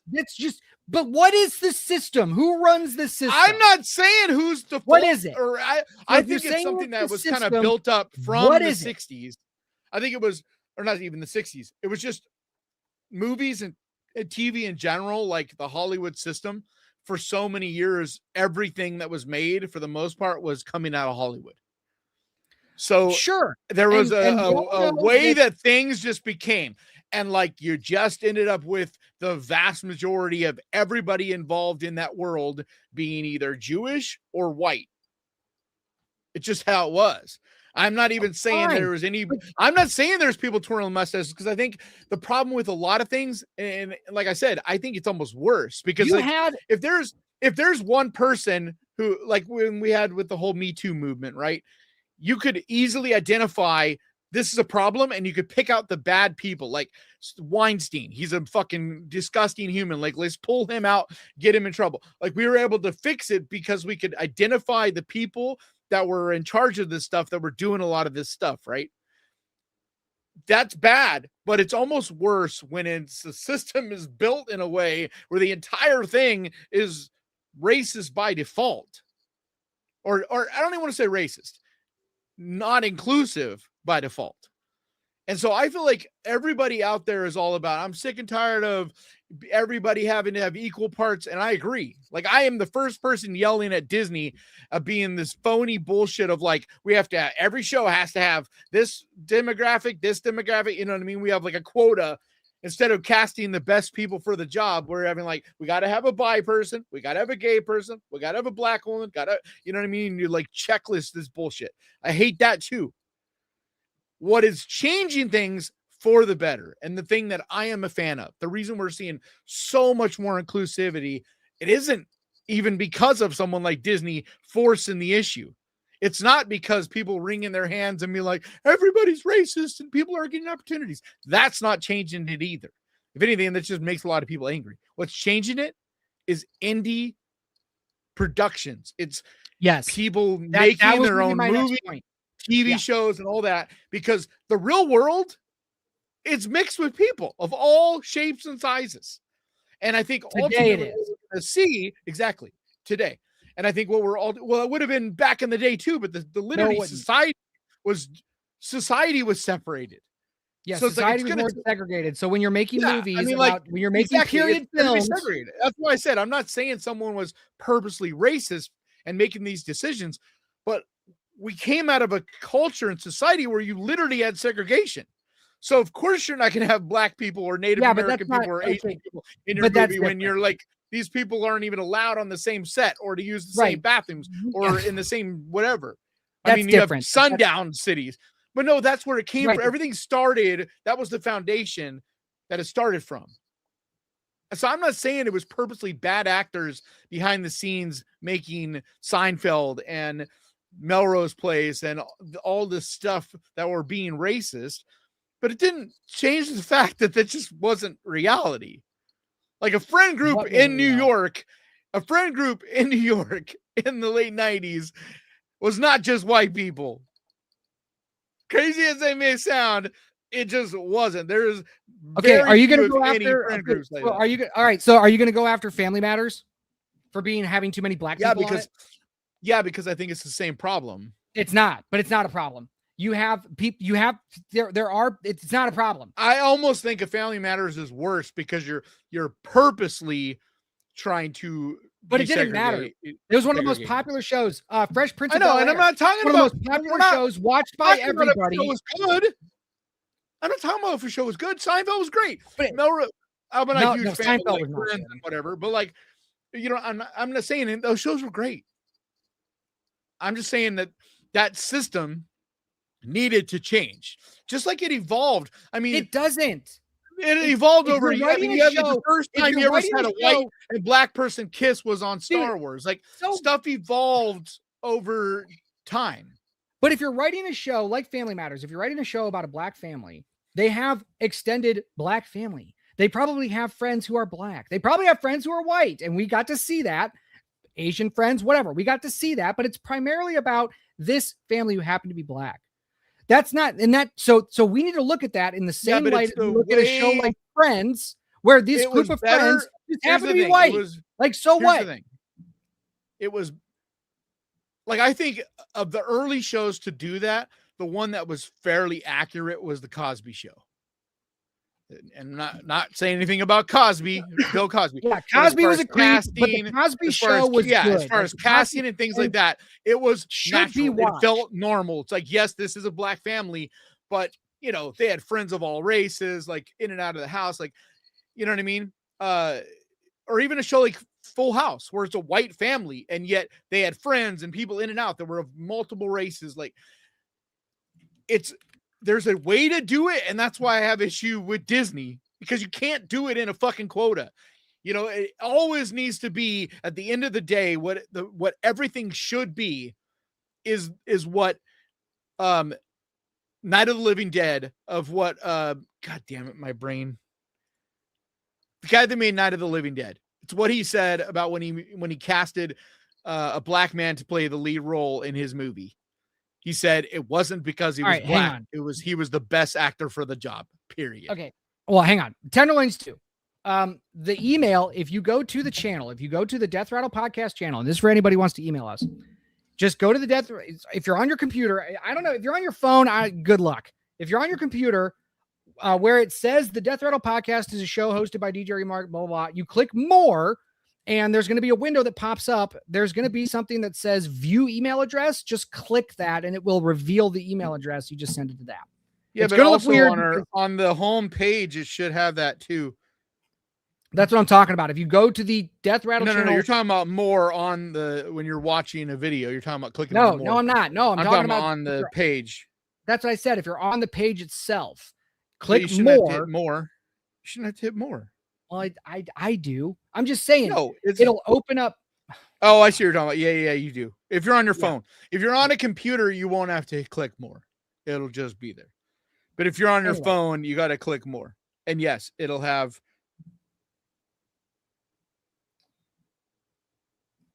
So that's it. There's no email there, dude. There is. There is. I just looked at YouTube.com/Death Rattle Podcast is not an email. Oh my God. Why do you have the website, the YouTube channel there? That makes no sense. That's where the email's supposed to be.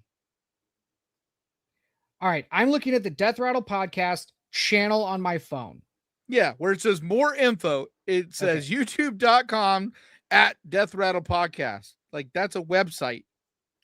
So if you click, so there should be top right, should be 3 dots, right? Yeah. Tap on that. It should say About settings, channel? share, about channel. Yeah, but that's not where it is be. Where it should be is right where it says more info, instead of having, there's no reason to have the YouTube channel name there because everybody's already on the page. That's where you're supposed to put the email. I don't know. I am telling you, that's where the email's supposed to be. Go to the Ghost Pirate channel. That's how it should look, I think. Unless I'm just tripping. Yeah. There should be the email there, dude. Like the link, Laura, you just need to add the links, is what it is. You just don't have the email. I'm not going to do that while we're live. So no. Oh my God. But you need to add the email there. And just like if there's Twitter or Facebook, you should put Bloodscribe there. It's in the chat. That's what it is. I'll get it changed. Now I understand. You're not stupid. Whoever said that, you're not stupid. Yeah, you're not dumb. Sorry. I guess I'm dumb. I was looking at it. It shows an email DJ's address. not dumb. He just didn't fill it out all the way. That's all. Like it shows an email address. All right. I know. There's a I'm not saying, I know I looked at it, I saw it, but no one's going to click that 3-dot thing and go there to see it. And No. It should be listed right there. Like I have it on go to the Ghost Pirate page and you'll see what I'm talking about, how it's supposed to be listed. So this is, oh, God damn it. Why are we discussing this? And why are you so dark? What the fuck? There's like no light on your side at all. All right. I'm done. I don't want to do this anymore. Why is there no, now you're I done. thought I could log in.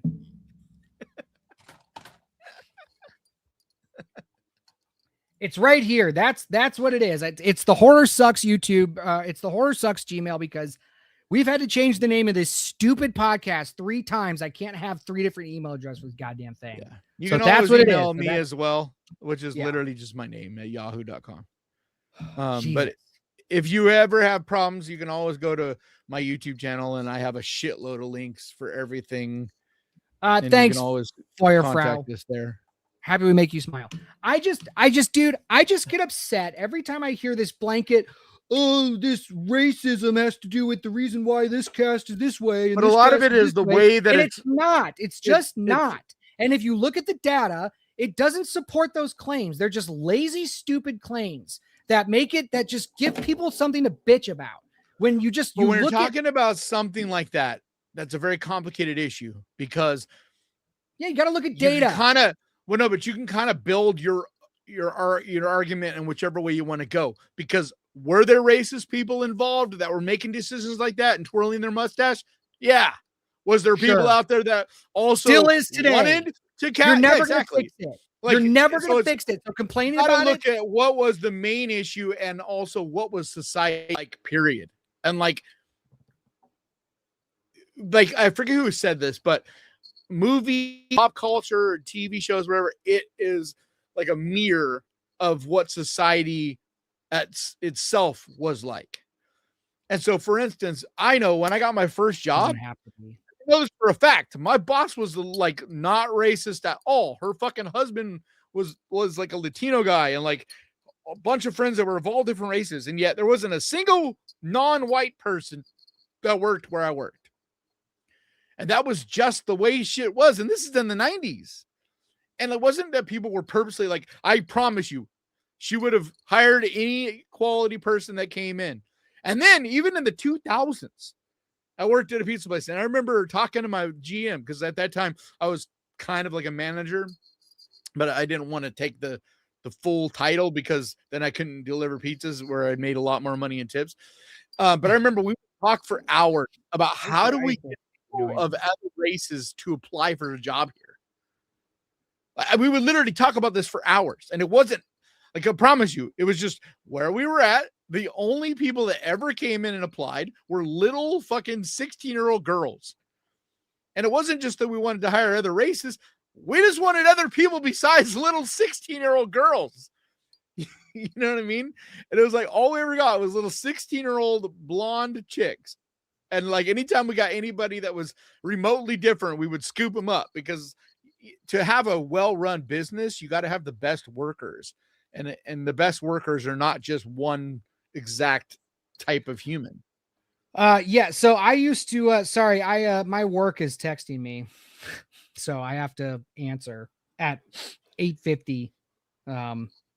So I agree with your feelings on it, but at the same time, you got to understand, like, people will see things that were bad. There are bad actors then and are still exist today, and we need to point those people out, and we need to stop them from being whatever it is, racist, sexist, whatever the thing is that is victimizing anybody. We need to stop that shit. But you cannot ever like whenever you try to stereotype or like do this big like giant umbrella of like that everything supposedly falls under that, it's just gonna work. Because it wasn't that everybody in society was racist back then. It was like things were just not an inclusive environment. And we had to learn over time to become more of that way. And like, yes, of course, you're going to have a lot of people that are still racist to this day. But that doesn't make everybody racist. And like I said, I mean, my boss was like, especially when I worked at Roundtable, like he was the most inclusive human you would ever meet. Like he was just one of those people that just loves people. Like it is never a thing to him. It doesn't, I mean, we had like a bunch of, and this was back in the early 2000s when it was still not a well talked about thing, but we had numerous trans people that worked there. And I remember the first time I ever had a conversation with a trans person was there. And like it talk about eye-opening, like it was like when I got my first art studio downtown, and it was like in the gay district. I was literally next door to the old, I didn't know when I got the place, but I was literally next door to the I didn't, to the LGBTQ like headquarters in Sacramento. Like I didn't realize, and it was like a culture shock, because it wasn't that I went in having a problem with gay people or anybody really. But it's still, until you are actually around people that are different than you, it isn't until then that you learn understanding. And like, there's so many misconceptions. And that's why I say all the time, there is way more ignorance in this world than evil.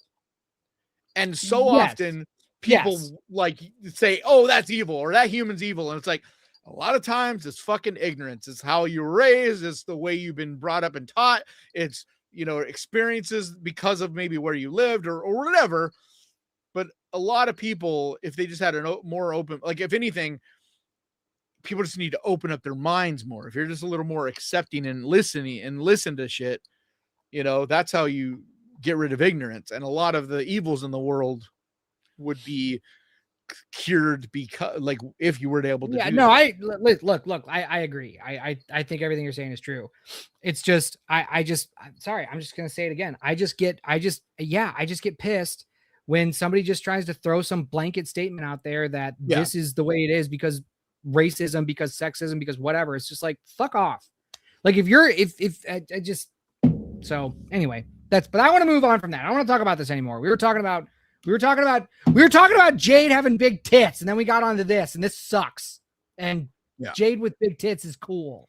I rather talk about cool. And so, like, the thing with Jade, with this new Jade, she does fine in the movie. I don't think either of us have like an issue with her. I think she's the worst part. She just doesn't feel like Jade. Yeah, they didn't even if they didn't even have the character, it wouldn't have changed the movie at all. And so it's just like, why do we have this character? Yeah, we could have had a better character. But also, like at the same time, when you're making this movie, I understand it's complicated, because you're like, how do we have this cast of people that are supposed to be the best from all around the world and not have a single black woman? It wouldn't make sense. Because like, if this was a real thing, right? But who you cares? had literally the best fighters. No, but what I'm saying is, if you're Kombat, but if you're making the movie, if you're making the movie, and you're taking the best of the best, like pretend this is the real world. No, I don't want to. I want to pretend this is Mortal Kombat. That's what I want to pretend. So you're going to believe that in the real Mortal Kombat universe, there isn't a single talented black woman? No, I'm sure there is, but in the games, the movie that we're watching, which is from the game, that's all I care about. That's all I care about. But what's fucked up is a lot of the characters from Mortal Kombat were Asian. And they've been casted with I would rather people. I thought this version of Raiden was better than the original version, as classic as the original Raiden was. I thought he was a great Raiden. And that was, and that also was more appropriate, because yes, that's what it is. Like if we're gonna go that way, let's go that way. Fine. Let's just stop fucking around. I want to watch Mortal Kombat. That's why I like this movie, because it was Mortal Kombat. And I'm not even like, honestly, like, it sounds like I fucking hated the Jade character. I didn't. I just thought that she was the weakest part of the film. Well, that's what I said. I said, it's not like we hated her. She wasn't Jade. She didn't fit. It just wasn't Jade. Right. That's but like, I'm just defending them as far as like, if you're trying to make this movie, I could easily see why they casted her, and like, but at the same time, it doesn't really work. It really doesn't work. What now? I forgot. He wants to look. It started becoming obvious with Captain Marvel. Oh, the exact story of studios coming out and attacking fans. But you could literally, like, you could Google. Yeah, Captain Marvel is a perfect example. The other one was Madam Web. Madam Web was a huge one. Obi-Wan Kenobi. And what it is they'll come out and they'll But say, it's a big Disney thing. That's what I was saying last time. It seems to be a Disney problem. Mostly Disney. It's mostly Disney, and Disney controls a lot of these different properties. But like Warner Brothers has done it before, and I can't pull up a specific example right now.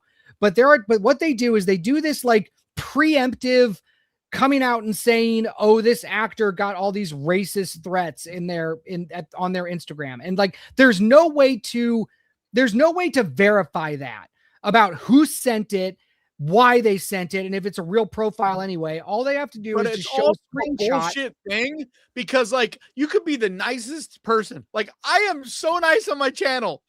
Like I'm never a dick to anybody, and I don't ever delve into any of this shit. And you should see some of the crap that I read in my comments.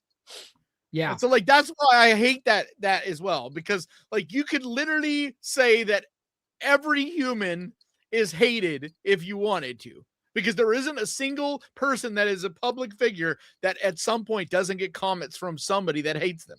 Like it just doesn't exist. Like and so what these studios do is they try to get ahead of that by finding this and going, this is why the show performed bad, because there's just all of these racists that just hate this person. Instead of just being like, actually the movie just wasn't good and people just didn't like it. It has nothing to do with the fact that the movie or the show just wasn't good. It was that, and they try to get ahead of it. And they do this all the time with movies that they know are going to be bad. They just try to get ahead of it. But the worst problem with that too is it becomes like a boy who cried wolf situation. And so when there is a situation where people are actually being racist or whatever, like I don't know why we're using racist, but like when people are attacking someone for a certain thing, like Madam Web, the thing they used in Madam Web was saying, oh, it flopped because it was an all woman cast. No, it didn't. That had nothing to do with why that movie didn't do good. And so now if there is a situation where there could be a movie that really is like, for instance, Superman actually was pretty damn good. Is it perfect? No. Could it have been better in some ways? Yeah, but it's a pretty damn good movie. But the problem is because of all the bad shit that DC and superhero world in general has done over the last number of years, people are not being like they were, where for a long time, people just kind of blindly went to the theaters. It was like, oh, there's a superhero movie? Sweet, I'm going to go see it. It's not that way now. And so now you could have a director or people defending their movie and being like, hey guys, if you get given it a chance, you would, this movie is actually pretty fucking good. But now we don't hear that. Instead, we just hear another director or another star bitching and moaning about their movie that was shitty and that they think everybody should have loved. Right. Tenderloin Stew, this is an argument that is as old as time and is also a bad argument. So, and I'll explain. DJ, imagine you're a young black woman watching the movie and you don't see a single character who looks like you. What's the harm? Well, there is okay. I think you asked this question wrong. I think what you're trying to say is, what's the harm of putting in a black woman just to have a black woman so that black women can see a black woman? No, I don't think that's what he's saying. If that's not what you're saying, he's saying what harm, like psychologically, does that do to that young black girl? None. It does no harm at all.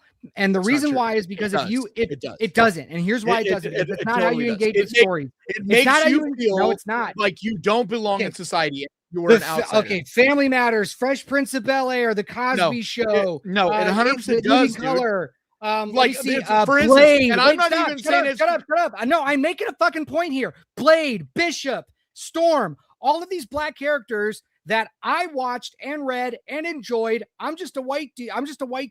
I'm not thinking of this at all. All I'm thinking about are these characters, who they are, what stories that are being shown to me. If you're engaging with media going, I cannot relate to any of these characters only because they don't look like me. If you're that surface level of that's how you engage with media, you need to grow up. You need to mature.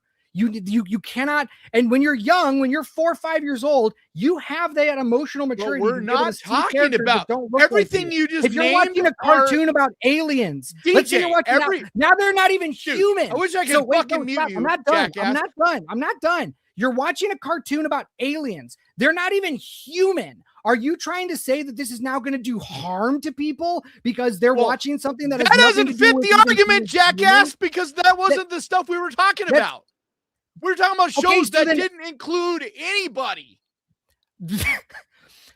It Licorice doesn't Common. He's matter. not saying like X-Men, who was inclusive. And, What and I'm saying directly is, dealt with racism in like the if you X-Men are- cartoon and shit. We're not talking about the superhero universe that was pretty inclusive, especially considering the times. We're talking about shit like Friends, where there Okay. wasn't anybody of color. Or All right, he or restated Seinfeld, it. Wait, no he one of restated it. color. Okay, he restated it. No, what I mean is, what's the harm in casting someone she can identify with in the fantasy world? Okay, here's the harm. Okay, if that, so all right, so the question is both yes and no. There is no and there is harm. There is no harm in casting somebody like that if it makes sense with the story, it makes sense with the character, it makes sense with the time period and the region that they live in, and what they're doing. So no, it doesn't do any harm. Where it does do harm is where you take a character that is already established to look and be a certain way, and you just flip it. That does do harm. You're literally what like it does, shoehorning it in. You're not even. so it's two level. What would have worked is creating a new character. And there is like, I'm sure they could have looked through the vast Mortal Kombat library of games and shit and come up with a character that was black woman at some point, somewhere, right? Right. But either way, So- even if they didn't, they could have created someone. But it's better to create this unique, different character that is this than force feed this character in. Because then, But there's also, especially if you know the franchise, it just stands out at you of being like they're just being lazy, and they're this just is something literally forcing in this.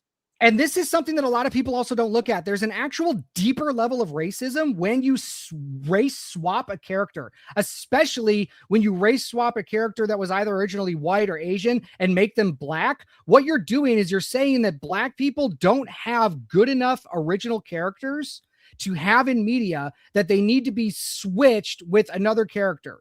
So that's an even deeper level of racism that I think is worse than just dropping a black character or an Asian, because it's not just about black, right? It's about it needs to be applied across the board. So what you But I have a question for you. I'm answer- curious. I have a question for you. I'm curious because I just was watching something earlier about this today. A bunch of Harry Potter fans are freaking out about this new TV series, right? And I'm not going to get into if it looks good or not. Like, that's not, I don't know. Black Snape is the worst casting choice. But is it? When when the writer of the original book came out and said he was black. What? Have you read Harry Potter? No. Have you read Harry Potter? No. Jared, I'm talking about Rawlings coming out and said a number of characters she envisioned them as black and Asian. And those were the changes that they made in this show. I don't know. I don't know this universe enough, but I'm saying what I'm saying is this. If the original source material, these characters were of this race, but then were made white. Nobody hated on Samuel L. Jackson as Nick Fury. Back. No, nobody hated on Samuel L. Jackson as Nick Fury. I thought Samuel L. Jackson's a great Nick Fury. Nobody hated on it. But why is that? Because Nick Fury, it actually doesn't matter if Nick Fury is black or white. Now, if we had a white Black Panther, I'd be fucking pissed. I'd be yelling the same thing. But that's a culture of every. I know, but I'm saying, like, why didn't it matter? Made Black Panther white. I would be shouting from the rooftops. Why did it not matter? Why did it not matter? Was it because it's Samuel L. Jackson? It's more that I agree with you. Like, it's more that the character. There's no real historic. Whereas this Black Jade doesn't. I'm gonna tell you. There is more. There's less. Here's the thing. Nick Fury should have probably have been white, but there is not enough lore or like canon that makes his race relevant as relevant as T'Chaka with the Black Panther. Right. So that's where it needs, or as Aurora for Storm. Like, same thing. If there was a white or Asian or whatever Storm, I also would be shouting from the rooftops. So Nick Fury being, I know you are. Samuel I'm not Jackson, even. Nobody is claiming that it you're doesn't racist. really matter that much. We're not saying. I want to read what Heather said. We're trying to figure out why, like, what the. Well, I want to read what Heather said. You know. I want to read what Heather said. She says, honestly, as a black girl, I always identified with the character's personality and not the color of their skin. Thank you. That's how I you're know, supposed to. and that's how me and TJ feel too. But like, here's the problem. Well, hang on. She also said, yeah, when there was a black character, if you that grew was up as awesome, a I was white excited. man So, like, yeah, in the fine. United States, like it's hard for us to honestly be able to know what it feels like because we're included in everything, in all of media. So like, how can me, like, to be completely Idris honest Elba with should not be ourselves- 007. No, that's bullshit. There's no reason he shouldn't be able to be 007. There is nothing that says 007 can't be. He has been multiple, like from multiple places. Like he's Irish and sometimes there's no reason. No. Dude, 007 Idris is Elba always is a English. fantastic choice for 007. There's no reason he couldn't be. He's English. What does the color of his skin have anything to do with him being able to be Bond? Well, Like, it's I not, totally but- disagree with you on that. So Bond needs to be a white English dude. No, There's it doesn't. the historical relevance. he needs to be suave. He needs to be suave. He needs to have those and from the personalities. UK. Yes. He needs to have those personalities, yes, but no, he Needs to be from the UK he's and be always suave. been That's no, it. no, he has always been a white dude. I don't okay? agree with that because every time they make Bond, it's Okay. kind of like they make a new Bond.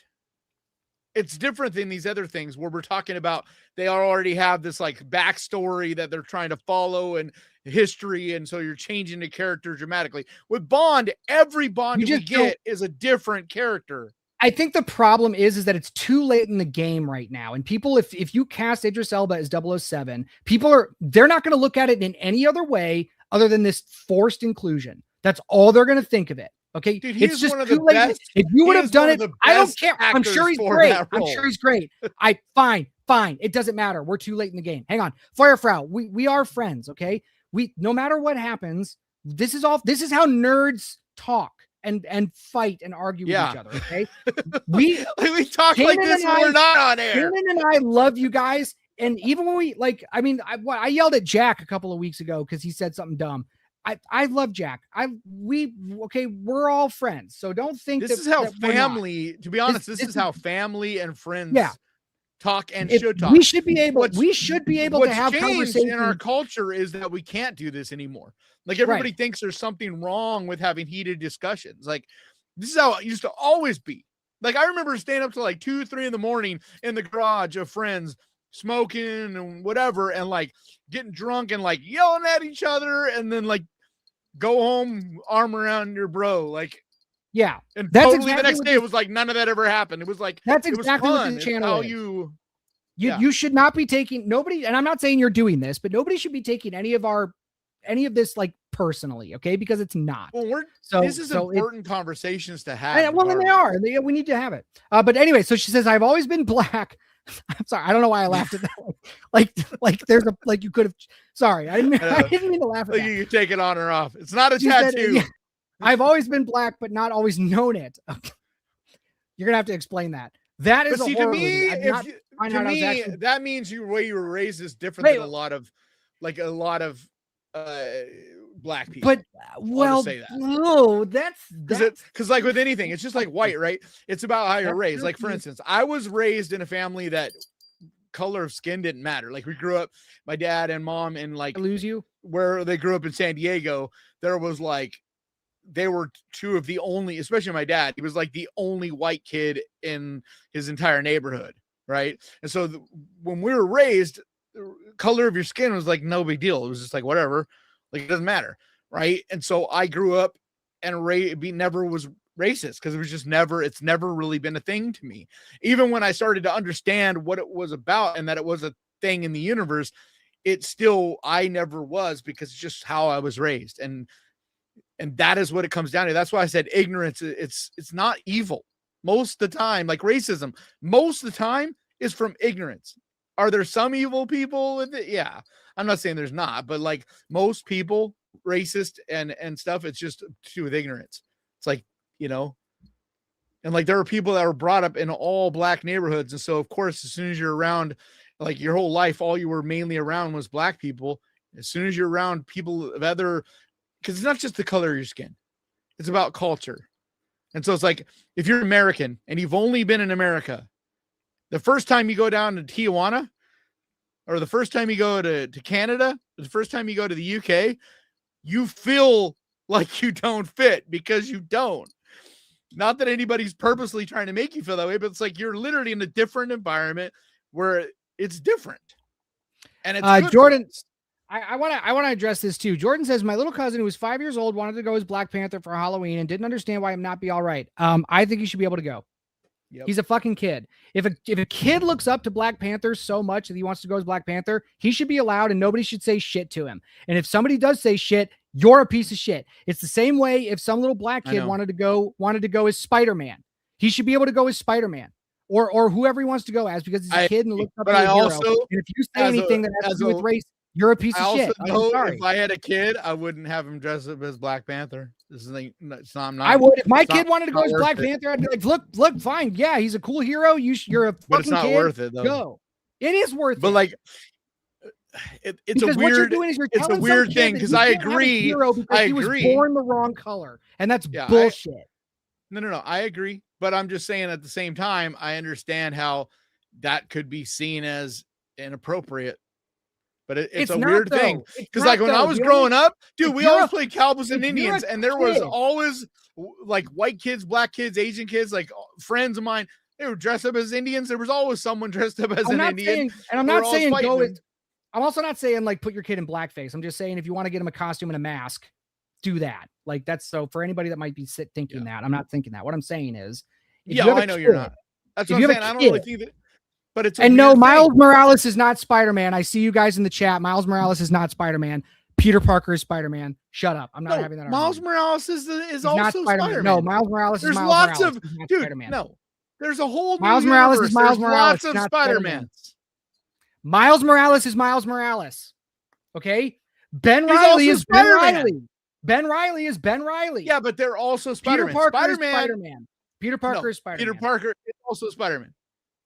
They're all Spider-Man in their own universes. They're different universes. Have you not read the graphic novels and comics? Have you not? Just a movie Peter Parker, all of this. Yeah, the multiverse is stupid. The multiverse is retarded. Sorry. No, it's not, dude. It's just a new thing, man. It's the dumbest thing that Marvel and DC have both ever done. Multiverses and all that. Did you watch Into the Spider-Verse? Those movies are amazing. No, they're great movies. They're great movies. He's not Spider-Man. He's Miles Morales. He's not Peter Parker Spider-Man. But he's Peter a different Parker universe as Spider-Man. In our unit or in that one universe. I mean, the fact that there is actually a real scientific thing to do with universes, like even that in of itself, it's like this of anything out there that makes sense to me. Jay Moneyback does. It's Jay Moneyback is trying to bring us back. He's trying to bring us back. There's lots of superhero there's different Wolverines, there's different universe versions of these characters, and Into the Spider-Verse is the only one that got the multiverse thing right. That's why I'm like, of any of the ones you could talk shit about, like that's the only one that's done it right. Yes, I thought that Into the Spider-Verse, because each one is creative and unique and different. I thought both of those movies were good. I thought the first one was better. But but when it comes to the second one is almost like part one too. When it comes to who is Spider-Man, that's part of Peter Parker. Part of why it wasn't as good. You could say he's the original Spider-Man, but like there's multiple universes now. They're all Spider-Man. They're different people, but they're all still Spider-Man in that universe. All right, what are we trying to see? Because Spider-Man is just a character. It's literally a character that they're playing. Heather says, to be honest, I would not want to see a Black Bond. I'd rather see a new character created in that universe. Yeah, but Bond is one of the ones I don't get, because Bond is like what's it called? What's that fucking blue phone booth universe thing? Doctor Who. Yeah, it's like Doctor Who, where literally every single Doctor Who the jerk is fucking hilarious. Human. Sorry. I'm just saying, like, they're totally different characters, and that's how Bond is. Like, literally every single Bond has been different. So that's why I don't understand why the color of his skin matters at all, because it's literally a different Bond every single time. We're not talking about, like, it's different when you're talking about a character that you're remaking their story and the same thing, just a new version, like a modern day remake. Bond is not that. Bond has never been that. Every one of the Bonds is a totally different character with different villains, different crimes. Like, they don't remake each other. They're just different every time. So, like, I don't understand why Bond matters. What, you know what I mean? Why are you telling me to eat a duck, is Casey? What do you mean Bond powers is are just powers? simply MI6. Bond isn't even the name of the fucking character. Like, Bond is literally just the identity they use, but they're just simply an MI6. Like, it's like I don't, that doesn't make any sense to me. There's historical relevance. It's just like, look, when it comes to a character like Bond, it's like there's historical relevance to it, where it's like, look, so Bishop. Yeah, but you're not even remaking anything. But you are. No, Let's Bond say is you have- new every time. Like, He's- every one of them is different. They all have different backstories. They all have different love interests. They all have different villains. Right. And Like, that's what I don't understand. They're different every time. And within that history, they all look similar. They're all suave British white dudes. That's what they are. Look, here that way. Let's do this. Okay. They're an MI6 agent. That agent 007 James Bond. Like, literally, it is actually kind of stupid that they've always just been white. And because it's never been like a remaking. It's always a different agent every time that is simply called 007 James Bond. Why does it matter? So why would an agent never, like, nowadays you have MI6 back in the day? I get, because back in the day, as fucked up as it may sound or whatever, there weren't people of other races and sexes in MI6. There just weren't. They were all white men. Are stupid, Firefrau. But like now, and if you're making a 1960s James Bond, then okay, it makes sense to be a white guy. But now it makes no sense to have MI6 characters only ever be white men. That makes no sense, because it should reflect the time that you're in, and the time that we're in. No, it shouldn't. UK, it should not do that. What you cannot. Why should it do that? Why should it do that? Why should it do that? Because of what James Bond is. James Bond is just a suave English 007 agent. It's not. It's literally who's always been white.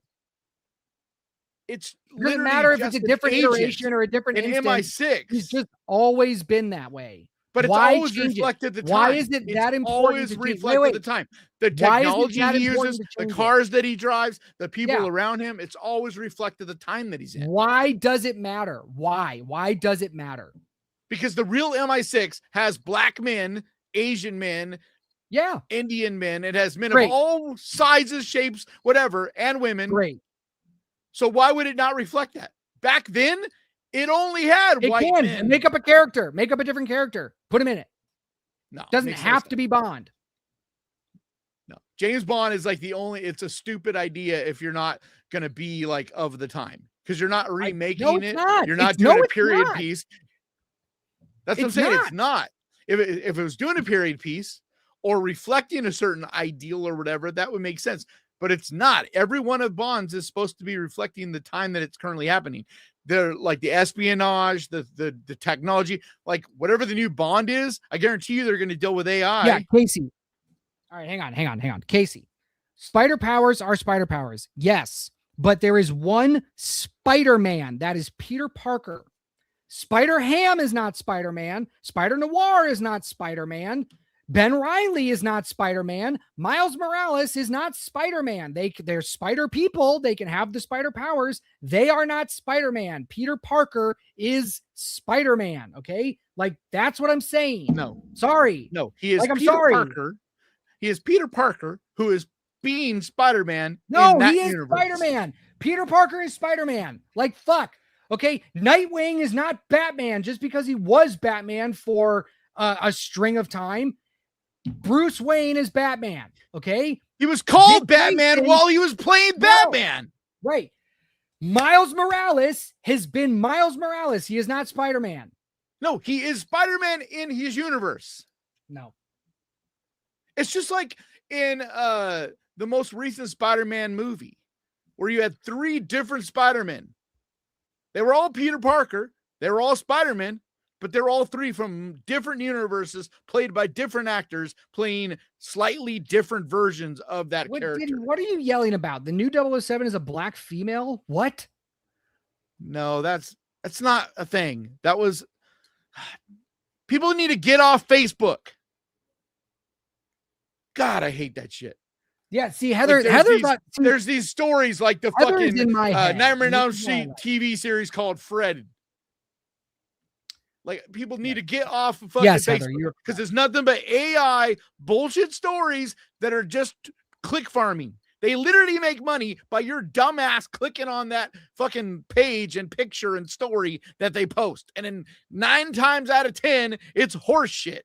They just simply come up with an idea so they'll click on it and get pissed off and leave a comment. And then it gets viral and they make a bunch of fucking money. And they're usually some fucking terrorist people. Like, literally, a lot of that shit is terrorists, literally terrorists that are making money from fucking Facebook to fund their terrorist shit. Sorry, you were going. I was giving you the stage. I just have such a huge issue with Meta and Facebook. Like, they're the only ones that are not even slightly trying to, like, of any of the social media things out there, they're the only ones that aren't even trying to do any, like, safeguards or anything against AI or against false posting, lies, and all that stuff. Like, they don't do fucking shit about it. And what's the worst part is, if you look at the demographic of the people that use Facebook, it's the people that are older and that don't understand the difference. Yeah. It's fucked. All right. What are we doing? I'm done talking about this. What are we talking about? What's that last story we had? Chat, don't bring anything up anymore. I don't want to talk about this. Huh? What was there was no other story. There was the M. Night Shyamalan thing. Oh, God. It's an important thing. No, it's not. It's not that his story's important. It's the conversation about it that's important. Let me find it. It has something to do with. Do you guys care, chat? Do you guys care about M. Night Shyamalan? No, because it's not about M. Night Shyamalan. I told you this when I sent you the news story. Like, it doesn't matter. A lot of people do care about M. Night Shyamalan, and as crazy as it is to me, because like I don't understand it. But a lot of people love his most recent couple movies, even though I think they're absolutely horrible. Like, especially that last one. What was the name of it? The one where he's like in a concert. I don't even remember, but yeah, it's just a giant commercial for his daughter. Yeah, like, for his daughter. I hated that movie. And it's like actually popular. Like that one and Housemaid. Those are the two movies that it blows my mind that people actually love these movies. And I'm like, they're so bad. Like Housemaid. I love Sydney Sweeney is gorgeous. Okay. I get that. If you're into the movie because she's hot, that makes I understand. But like the movie is trash. It's like, I don't understand. I don't understand how a movie like that can be popular, but Bone Lake isn't. Like, come on. Like Bone Lake is a trashy thriller that's the same type of thing, but actually good and creative and different. And doesn't have the you want to talk about dumb characters? You haven't seen Housemaid yet, or Housemaid? No, wait till you see Housemaid, dude. Nothing about that movie. Stupidest character decisions you will ever see in a movie. Like Sydney Sweeney's character does the stupidest shit that no human on planet Earth would fall for and do. So bad. Okay. M. Night Shyamalan says Remain is the highest testing movie of my career. M. Night Shyamalan's forthcoming Remain is the highest testing film of his career. The writer-director noted at Warner Brothers Discovery's upfront presentation per THR. In theaters February 5th, 2027, Shyamalan co-created the supernatural romance thriller with best-selling author Nicholas Sparks, who published his Remain novel this past October. My new movie began with a conversation, an unexpected one, with celebrated author Nicholas Sparks, Shyamalan explained. He sold more than 100, blah, blah, blah, blah, blah. Romance is his territory. Mine's a little different. I'm drawn to suspense, to twists, and tension, and stories that leave you just a little unsettled long after they're over. That feels like home to me. Shyamalan continued, we started from nothing, just a couple of questions. What scares you? What moves you? What stays with you? We challenged each other. We traded ideas. And so, okay, who fucking gives a shit? Yeah, you don't got to keep reading. Like the headline is really. I'm trying to find that. I thought they were going to talk about like where they talked about the testing, but yeah, okay. So yeah, but M. see, Night here's the Shyamalan's thing. coming out with a new movie that's like the highest tested that he's ever done. So yeah, the question so here's is, my issue. Like my issue with this, I have actually a few, but like my biggest issue is like everybody says good and bad testing bullshit, right? They control who sees it. So like he could be like, yeah, I had the best testing ever, right? And it was literally his best friend and kids watched it. And like they tested, they loved it. Cause like there's no like what do you call it? Like no board or certification or whatever, like that. These are the people that do the testing of movies. Yeah. Like it's no different than it's actually worse because at least there's some versions of transparency with like to Rotten Tomatoes or Cinecritic or whatever, like a CinemaScore. I mean, there's at least we get to see the results somewhat with that stuff. But this is like a totally skewed thing because anybody and everybody could be their testing room. And a lot of times this is like the thing that ruins a lot of movies. There's so many horror movies, especially where they've taken out really cool elements because they were like, it didn't do well in the testing, like endings. It didn't do well. You don't like for instance, what's the name? What's the name of that Lovecraftian movie that was written by Stephen King? It's not The Fog, The Mist. Oh, The Mist. The movie Mist. Like Mist, a perfect example. The ending that's in the movie is off. It's like awesome. It's one of the most fucked up movies. It's the worst ending ever in a movie. Right. And testing wise, they all said what DJ said. And so the producer, they wanted them to cut that ending out. That ending is what makes that movie. It's why people talked about it. It's why it even has buzz. It's why it's more than just your standard bullshit movie. That ending is what made it be standout. So like a better argument, especially since we're talking about Shyamalan, would be The Sixth Sense. That would be the better argument. Yeah, because I mean, I know the testing scores were not great for that movie because people were confused by it and like it was super different and unique, and it ended up being like his best movie. Feuer Frau, you don't like romance and horror? What's wrong with you? Why don't you like romance? And she said, at least Nicholas Sparks romance. Okay. It's just rare. I know, dude. I looked up who he is. This is the guy that did The Notebook, bro. Yeah. Notebook is a good movie. I'm sorry. It's a good movie.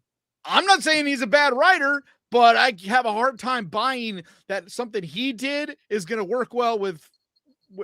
I just don't have any faith anymore in what M. Night is doing. Like, but at the same time, me neither. He's super hit and miss, but every now and then he does come out with a banger. Like Split was fucking great, dude. And and so was what was the one with the grandparents and the two kids? That was really good. The one where the two kids go to stay with their grandparents from a few years ago.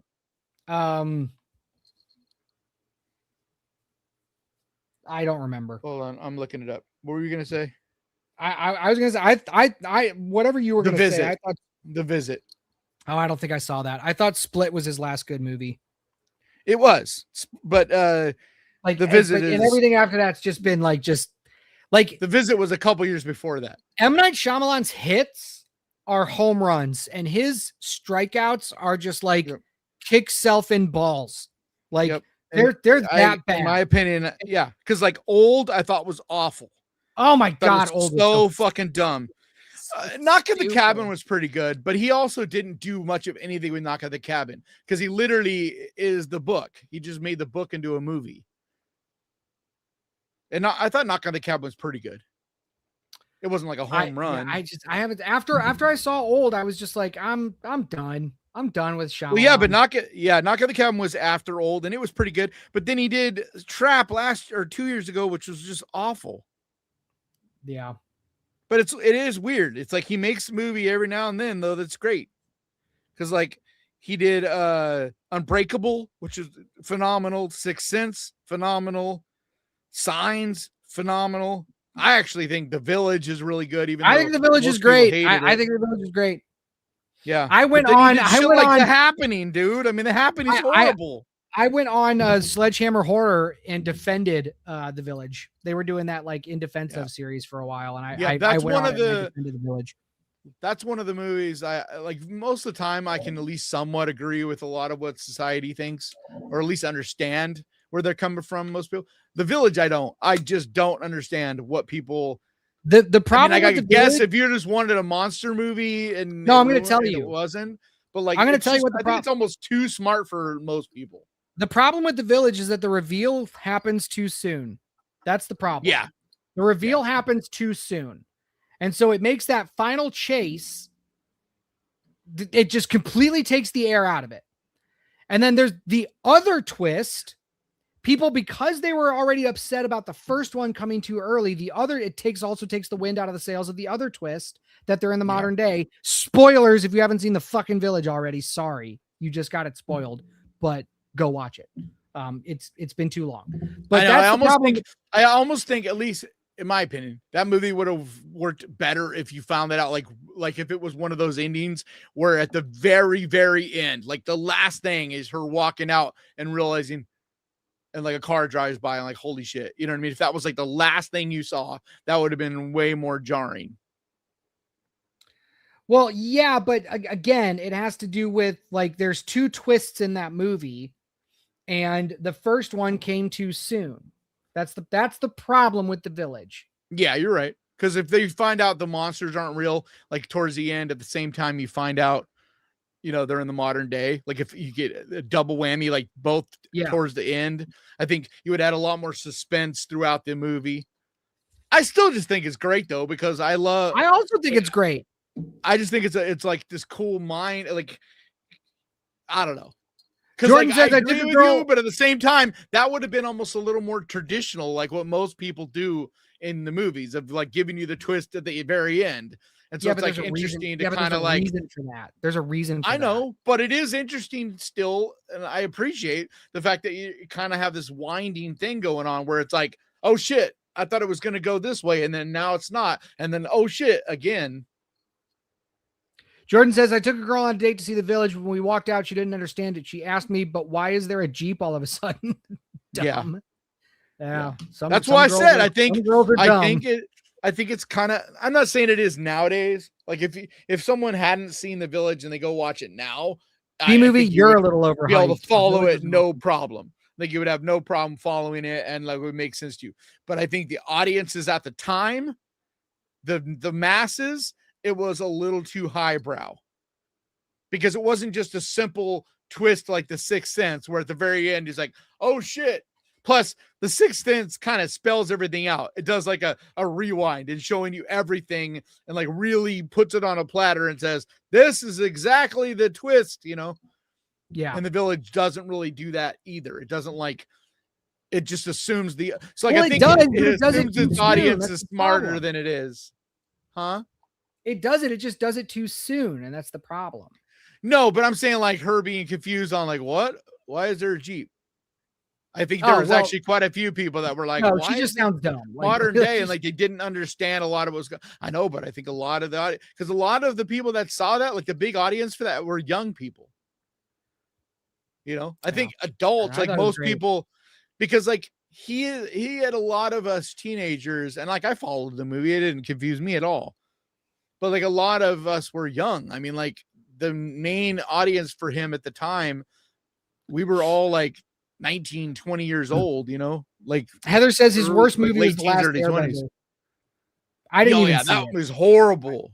But the worst part about that movie is just that it's not even the game. So it's like, or not the game, the TV series. So it's like, it's not even remaking the animated thing. So it's not even doing that. But then even the thing that it is doing is awful. So it's like bad on both fronts. And it's like, it makes no sense, because you could remake that anime series into an amazing movie. Like that's like easy. It's like right there. Yeah. So I don't know. It's a baffling one. Yeah. like some so of his anyway, movies that people hate, like, I still like. Because like Lady in the Water, I thought was actually pretty good. I liked it. Like I didn't hate it, but fine. people hated that movie. Yeah, it was. I'm not saying fine. it's one of his best, but I'm just saying I still thought it was pretty cool. Yeah. You know, it's just more of his recent stuff to me that is just really bad. Like since The Happening, everything like he's had a couple good ones, but a lot of them have been like actually he just doesn't make that many movies. Like there was a period where he didn't make that many. Oh, Well, you know yeah. what? He had a stretch. No, he had a stretch of some really bad ones. Because like he did Last Airbender, or he did The Happening, then The Last Airbender, then After Earth. So like, that's a tough fucking 3 movies in a row. But he's produced some really good ones, dude. Like Devil, really fucking good. Caddo Lake, really fucking good. I think he actually wrote those movies and produced them. Heather, do not watch Glass. Do not. If you watch Split, Yeah, and you watched Unbreakable. Unbreakable, do not watch Glass. Just please it don't. really kind of ruins it. It doesn't just ruin it. Yeah. Do not watch it, please. Please don't. It just didn't need to happen. Yeah. Like he really should have never tried to tie all that together. No, he shouldn't have. And the resolution that he used, but I don't want to talk about it. But yeah, he really hasn't made that many movies, dude. Like it's interesting. Like you think he made like a ton of movies. And like I think he actually has more hits than misses. He just doesn't make. It's just when he, like you said, when he does miss, they're really bad. Yeah, they're just so bad. That's the problem. It's like I said, those 3 in a row alone are really rough, dude. They're so bad. It makes you question like how the goods are that good. You know what I mean? But like if you think of like if you really look at what he's done over the last like 10 years or so, it's really not that bad because he's done like after Earth was horrible, but like I'm saying since then he has Split, which was really fucking good. The Visit, which was good. I'm not gonna say it's really fucking good, but it's pretty damn good. He has Knock at the Cabin, which was good.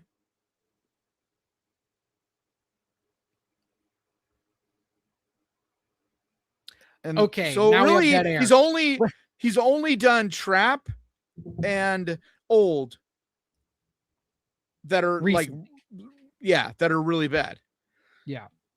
So it's just really it's one of those things. It's kind of like he'll have like 2 or 3 in a row that are really bad, and then he'll go on a run and do a couple good ones again. So I don't know. There's a good chance, especially with the talented writer, that maybe this new one will be good. But anyway, my issue and the whole reason I want to talk about this is just you got to take the whole test screening thing with a grain of salt, because like it's like what DJ said earlier. It's made up of mostly fucking either social media people that are. Everybody thinks they get paid. It's not that they're getting paid. It's that it helps put their name on the map.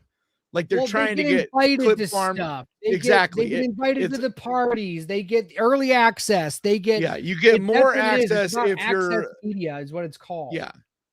Whereas if you notice a lot of the social media people that don't like, you don't see them being like that movie's the greatest fucking thing ever. Those are the people they'll still get access to a lot of stuff, but it's only from the studio, and they're not getting like first look. They're not getting preferential treatment. And unfortunately, a lot of us get like clumped in with that. And it's a big difference. Like people that I'm friends with and stuff will go to the festivals and stuff like that, but we're not getting preferential treatment. We're literally just getting media access to events and stuff. It's a big difference. Like studios letting you into early screenings or festivals and stuff, it's different than going on red carpets and like early access. Like Dead Meat, they get early, like they literally get to see movies alone, where only a few people get to, and special getting to meet the directors, and like that's a different thing.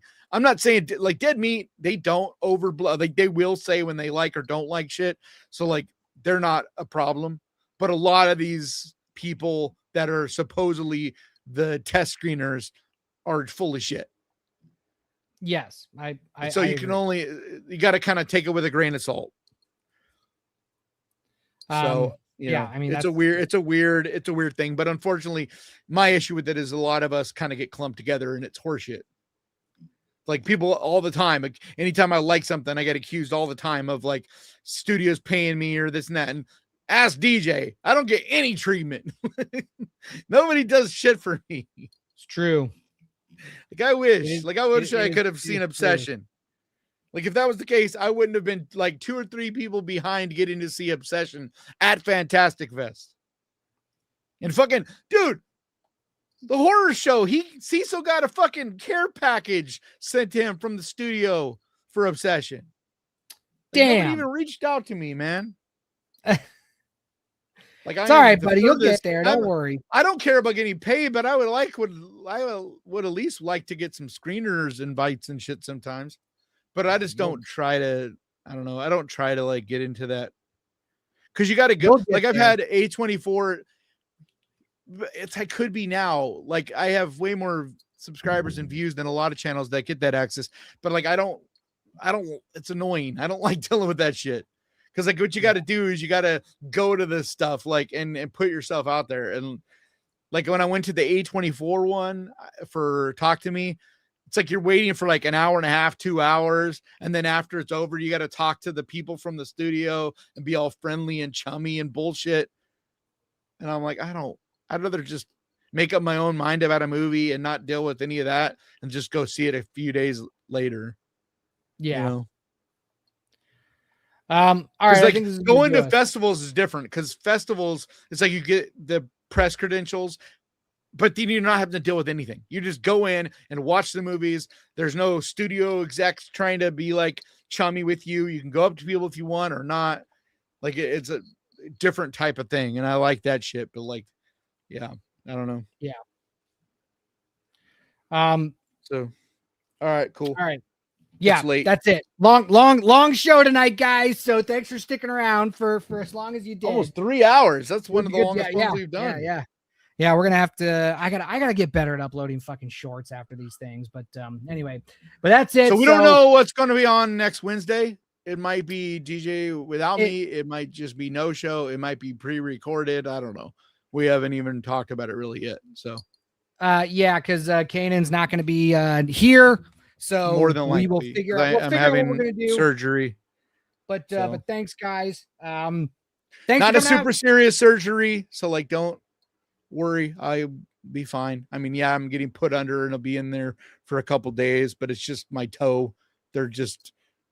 I had like that much of my big toe taken off years ago, and it just constantly keeps being a problem. So they're just taking the last that much of the big toe that's left. They're just going to take the rest of that off. So I'll be a man without a big toe at all, which kind of sucks, but they have like it at least gives me a decent chance of being able to not be in pain and be able to walk normal somewhat again and stuff. So because they can give you an insert for your foot or for your shoe, so it basically feels like I guess it's an actual like it straps to your other toes, and so it's like you have a big toe, right? So but everybody I can't do that right now because I have part of one.